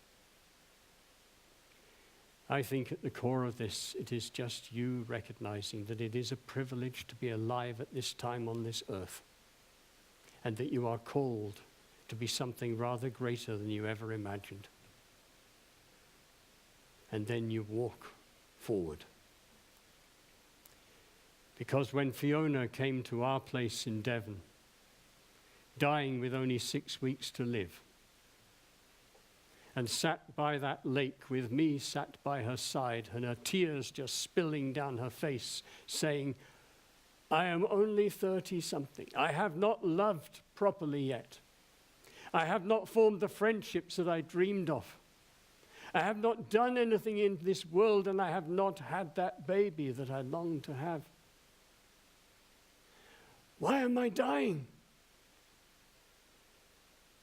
And in my distress, I rang those Native American people who were teaching me, and I asked for their advice, and they said to me back, ask her, why is she alive? For she has 6 weeks to go, and every week there are 7 days, and every day there are 24 hours, and every hour there's 60 minutes. There are thousands and thousands of moments. If only, they said, people would ask the question, why am I alive? What am I called to do, instead of leaving that until we have 6 weeks left to live? For at 6 weeks left to live, we recognize if we never have before what is of true and deep value, we should ask those questions now. And when we have located that, step forward, saying, yes, me. Yes, me. And a new story will be carried on the wind, and all creation will be joyful and have a party. Thank you.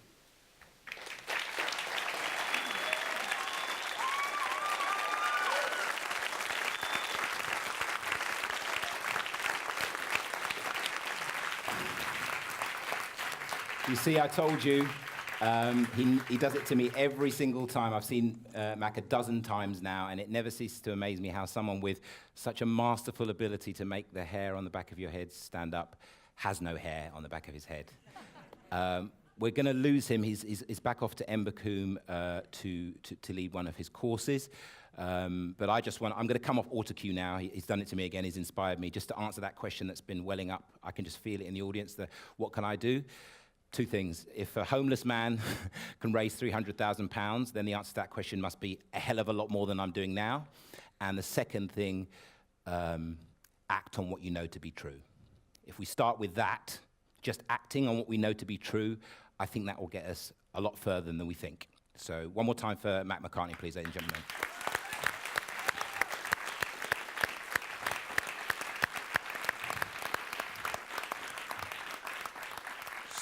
So Mac, an absolutely ridiculously difficult act to follow, but fortunately we actually have two visionaries who can hold their own with Mac.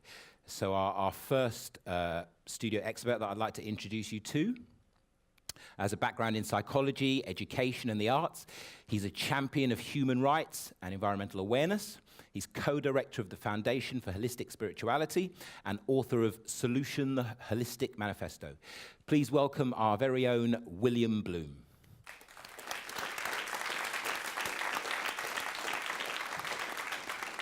And joining us via Skype is a man whose books are amongst the most visionary that I've ever read. So much so that I actually nicked the title of one of his books for my intro at the top of the show. The More Beautiful World That Our Hearts Know Is Possible is one of his books. He a mathematics and philosophy graduate at Yale University. He's gone on to become a world-renowned speaker, teacher, and writer, focusing on the huge themes of civilization, consciousness, money, and human cultural evolution. So no pressure. Please welcome Charles Eisenstein.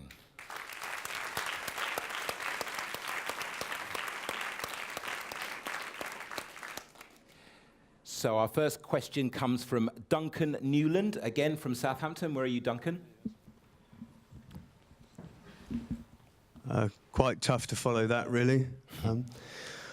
When the system we are forced to conform to is so entrenched in the selfish and unjust ways, what do you think the real practical things we can do when we get home tonight to change things? Great question. I think we'll have both of our guests answering that. Would you like to go first, William? Do I go first because I'm the other bald one? I'd like to echo a couple of things that Max said, first of all. One is the need for courage, and the second is to ask, why are we alive? And I think when you frame the discussion in why are we alive, then we can come up with an answer which is not based on commoditification of our lives, not based on salary, not based on status, but based on the development of our hearts and the development of how awake and conscious and wise we are. So my first response to you is not to act externally, but act internally. And my first response is to take responsibility for the decisions you make and how you behave in life generally, and to make certain that you are developing your heart and your awakeness. And then within that context, understanding that requires courage, endurance, perseverance. How long do we have to fight for women's rights? How long do we have to fight against racism? How many more centuries for deep democracy to entrench itself? We're pushing a boulder. Within the context of knowing that we're developing our hearts and our consciousness, we then make discrete choices about our decisions in everyday life. And that may mean auditing our ecological status at home. It may mean developing a tad more kindness to the children and the men and women with whom we live and our neighbours. But it means action, hour by hour, based on internal decisions about why we're living our life in the first place. Possibly.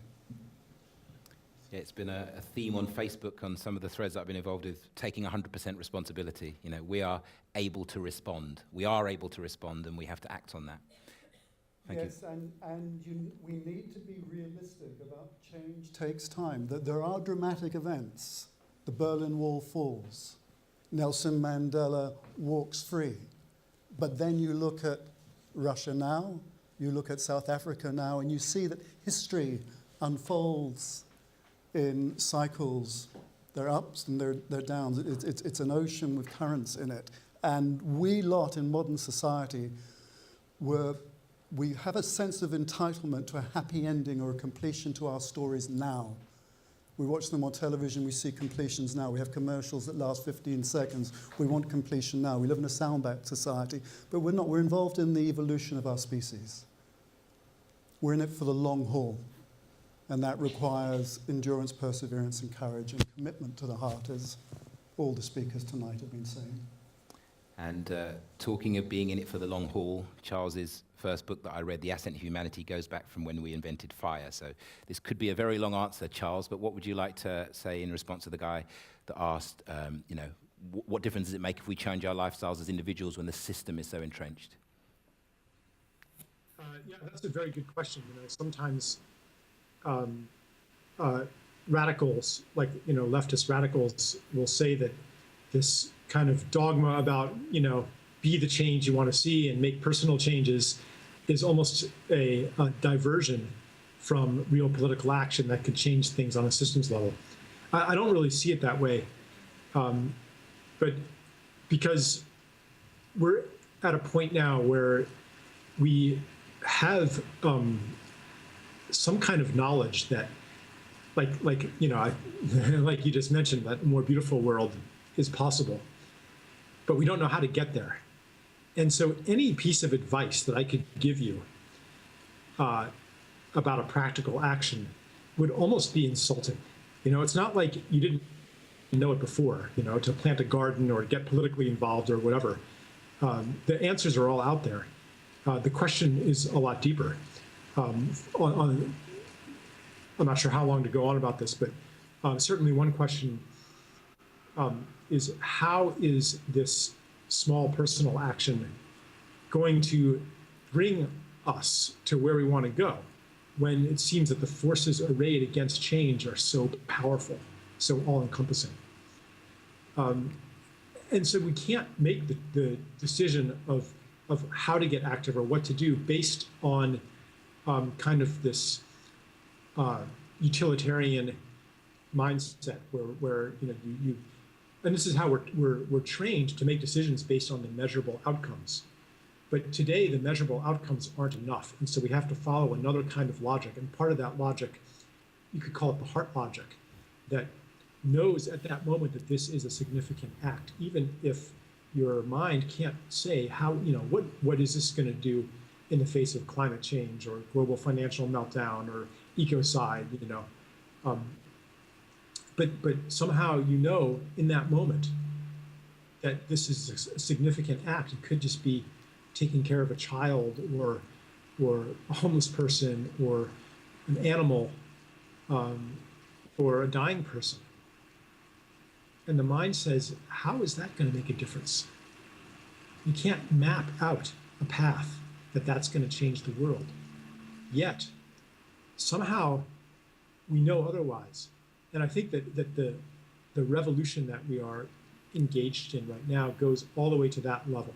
It's not just about taking the same kind of instrumentalist, rational decision-making procedures and applying them to something else. But it's really a different way of being. Thank you, Charles. How was that, those two answers to your question? Can I add something there? Because I've got a personal story, and both William and Charles alluded to it. 12 years ago, I was managing director of an advertising agency, earning 70 grand a year, and I kind of had what I call my Jerry Maguire moment, when I realized that it meant nothing to me what I was doing. It was just about making money. It wasn't anything that felt like my purpose. And over a course of about a year, I gave it all up and asked myself the question, grew a social conscience overnight, and asked myself the question, what can I do? And I couldn't get an answer, so I decided to go, and I took a bin liner full of books and a bin liner full of clothes, and I went to live under a tree in Battersea Park for 7 months and sold The Big Issue. And while I was there, 12 years ago, became a poet. And 12 years later, I now run retreats and workshops and courses empowering people. 80% of people don't like their jobs. So for me, and that's because of my journey, it was by following the heart logic of, I don't know how I'm going to change my life. We don't know how we're going to change the world, but I do know what my heart doesn't want to do. And I have a sense that it's something else. So I followed it and kept following it and kept following it, and it emerged in something I could never have imagined. And I think that the same is with the world, is that if enough people follow that inner guidance system and act on what they know to be true, we'd surprise ourselves. Could I have a round of applause for that? Okay. People don't normally ask for a round of applause today. So we've got a second question from Liz George from here in Southampton. Who's Liz? Hi, Liz. Thank you. I found everything people have said very inspiring, and you've talked about caring, and I think evenings like this, I think we do care. A lot of us care very much about issues like this. However, I go home tonight and there's about 5 other priorities in my life which I really care about a lot and are forced on me. I've got a tax form to fill in, I've got childcare to sort out. How do I keep this a priority and don't just shove it down that list or all of my paperwork that I forget about it? These are the questions. These are the ones that we all have in the back of our minds. Brilliant. Let's go to Charles first on this one. Yeah, I mean, that's actually a bit similar to the last question. I think that part of the old story that we keep referring to, I heard Mac talk about the new story and by implication the old story. You know, part of the old story is that you're going to have to do some big heroic thing in order to either make a change in the world or to live a meaningful, contributing life. But I think we have to be gentler on ourselves. And in fact, I think that the part of the old story is the paradigm of conquest. You know, it's conquering nature, conquering the self, always overcoming, always transcending. So I like to advocate a more gentle approach, which starts with a rekindling of something that everybody knows, actually. Mac referred to it, Chris referred to it too. The way I put it is the knowledge that you are here to contribute something, that you have a sacred purpose on this earth. Because it's by ignoring that feeling that we perpetuate the world-devouring machine. So even, and you might think, well, you know, I can sit around and validate that feeling and tap into that feeling, but, you know, still I'm going to go home and, you know, I'm going to pay the bills and do this and do that. But I think that even being in contact with that feeling starts kind of a cascade of changes, so that, you know, solutions that weren't apparent, you know, what about the childcare, you know, what about this, what about that? Solutions that weren't apparent become apparent, and actions that were beyond the edge of your courage become conceivable. And it's not something that you could map out, but it's a product of a shift in being that we can infect each other with. Like I've always found it, you know, when somebody can see me as a bringer of gifts, as a person with purpose, and not just here to maximize self-interest and make a living, you know, which is how we're taught to see ourselves, actually, in our economy and our educational system. You know, what are you going to do to, you know, you're creative, Chris? Well, go into advertising, you know. like, the question isn't, well, what do you have to give? So I think that by affirming this, we begin to make different choices. Can we just give William a quick chance to respond to that, because you seem to be bursting too? Yes, just very, very quickly. One, we're autonomous adults, and we need to make a decision. We're independent. We can make a decision to change how we think and feel. Two, balance out what you have to do with regularly connecting with the wonder and the magic and the energy of life. I don't know how you do that, whether it's in nature, with children, doing art, but you need to keep that balanced in your life in order to fuel yourself. And then with that fuel, you can then make the decision to be mindful and careful and an activist. Great. Bite-sized wisdom, thank you very much.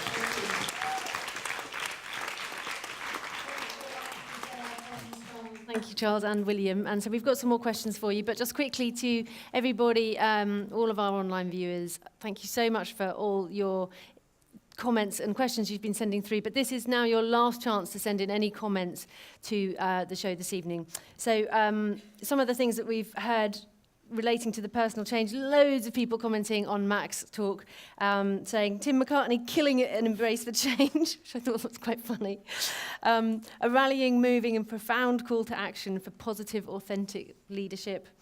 Somebody else saying, I think that was Stefania saying, why am I alive? I'll be asking myself that question after watching this debate. Somebody else saying, I totally love what this dude is saying. Real change can only happen when we as individuals change from within, as that is the place where all change stems from. So thank you, brilliant comments. It's lovely hearing from you. So we've got a question here, so I'm going to hear from Timos. We've got a question for Charles and Mac. Yeah, one of Tony Benn's famous quotes is that there is enough energy in this room to change the world.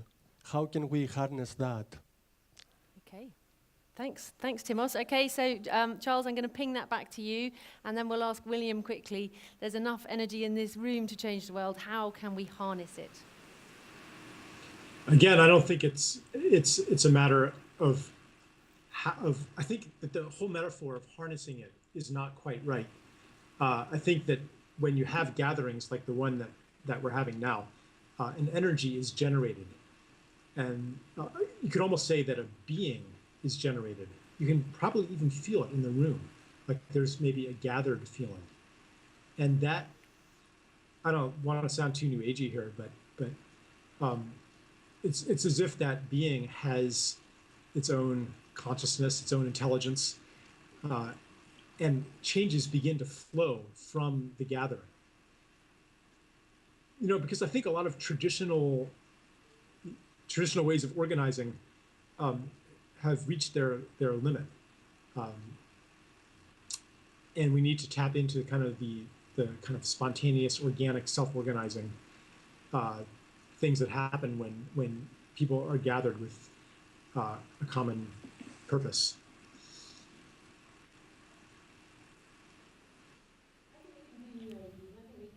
We're okay with that here.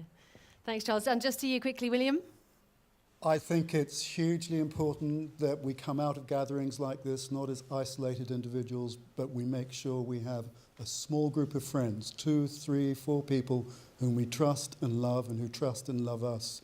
And we work together in solidarity and mutual support and very honest with each other and very loving. I think that's crucial.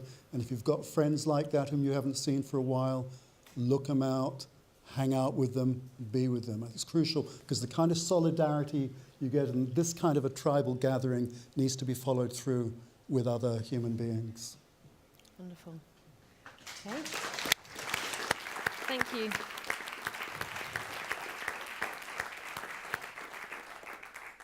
Thank you very much indeed, William Bloom and Charles Eisenstein. I feel better now. I feel that the questions that were sort of rising up amongst us at least we've attempted to answer them. And we have almost come to the end of the show. I'd just like to say, to wrap up this section, that from a certain point of view, that the biggest problem in the world isn't climate change or peak oil or running out water reserves or terrorism. For me, the biggest problem in the world is unfulfilled human potential.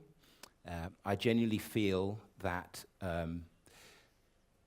within us, we have what we need to evolve beyond the sort of self-destructive, insane culture that we've created. And as Charles was saying, it's about how we harness that. And what I found in my own life is that trying to work out, for example, how you can do it when you've got to pay the bills and everything like that, because that is the question, is that how can I do it, is the wrong way about it. The right way about it is like that question, why am I alive, is to go with the feeling even though you don't know. So it's kind of going into the unknown and giving priority to that feeling of why am I alive, why am I here, that feeling of purpose, that feeling of heart, that feeling of soul, and actually giving that priority over and above that feeling of trying to think what you should do, because I don't think any of us know what we should do. I think we can feel our way there. What do you think about that then, Natalie? Does that feel right to you? Feels good to me. I'm feeling amazingly energized and very blessed to have been part of it tonight and to hear. So, I mean, we don't have time to read out all of the comments that we've heard tonight. So thank you, though, for being part of the show. Now, we really, really want to keep the conversation going. So do keep contributing via our interactive page. We've also got a new highly advanced YouTube video forum coming soon, which is really exciting. So keep an eye out for that. So I just want to say a big thank you to you for having me as your mouthpiece this evening.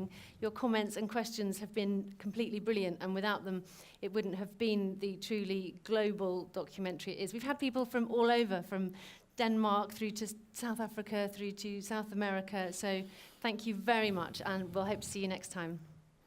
Thank you, Natalie. I'm feeling all sort of trembly and loved up now. I don't know about you.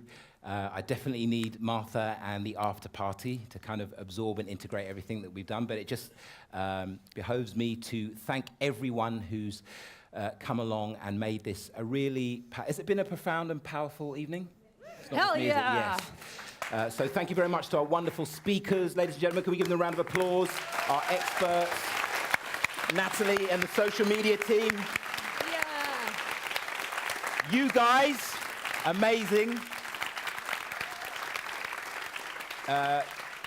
You guys online, I really do want to reach out to anybody that's trying to figure out how to live their life in a way that integrates these things.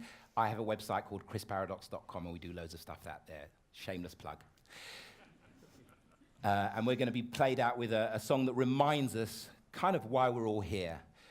Because deep down, we all know that it's a good, good world, and Martha's going to sing it for us. Ladies and gentlemen, Martha Tilston and the Scientists. Thanks for joining us.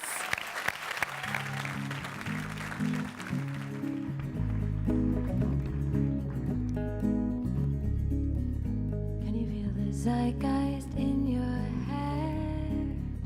Can you feel it in the room? Can you feel the zeitgeist in the air? Can you feel it in the room?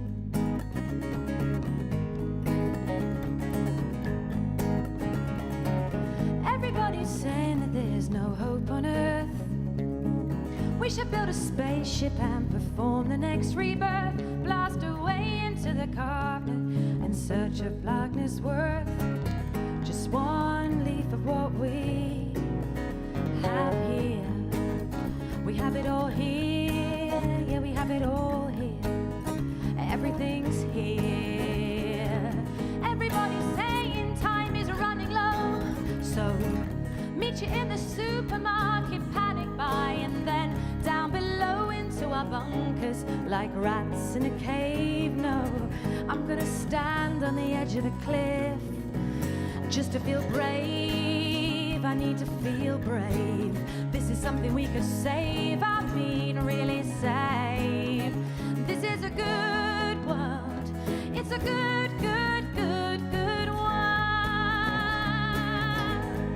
I think it's a fine world. It's a fine, fine, fine, fine world. And I think maybe if we sing this over and over again now, like a mantra, it will manifest. So it's a good world, oh, it's a good world, it's a good world.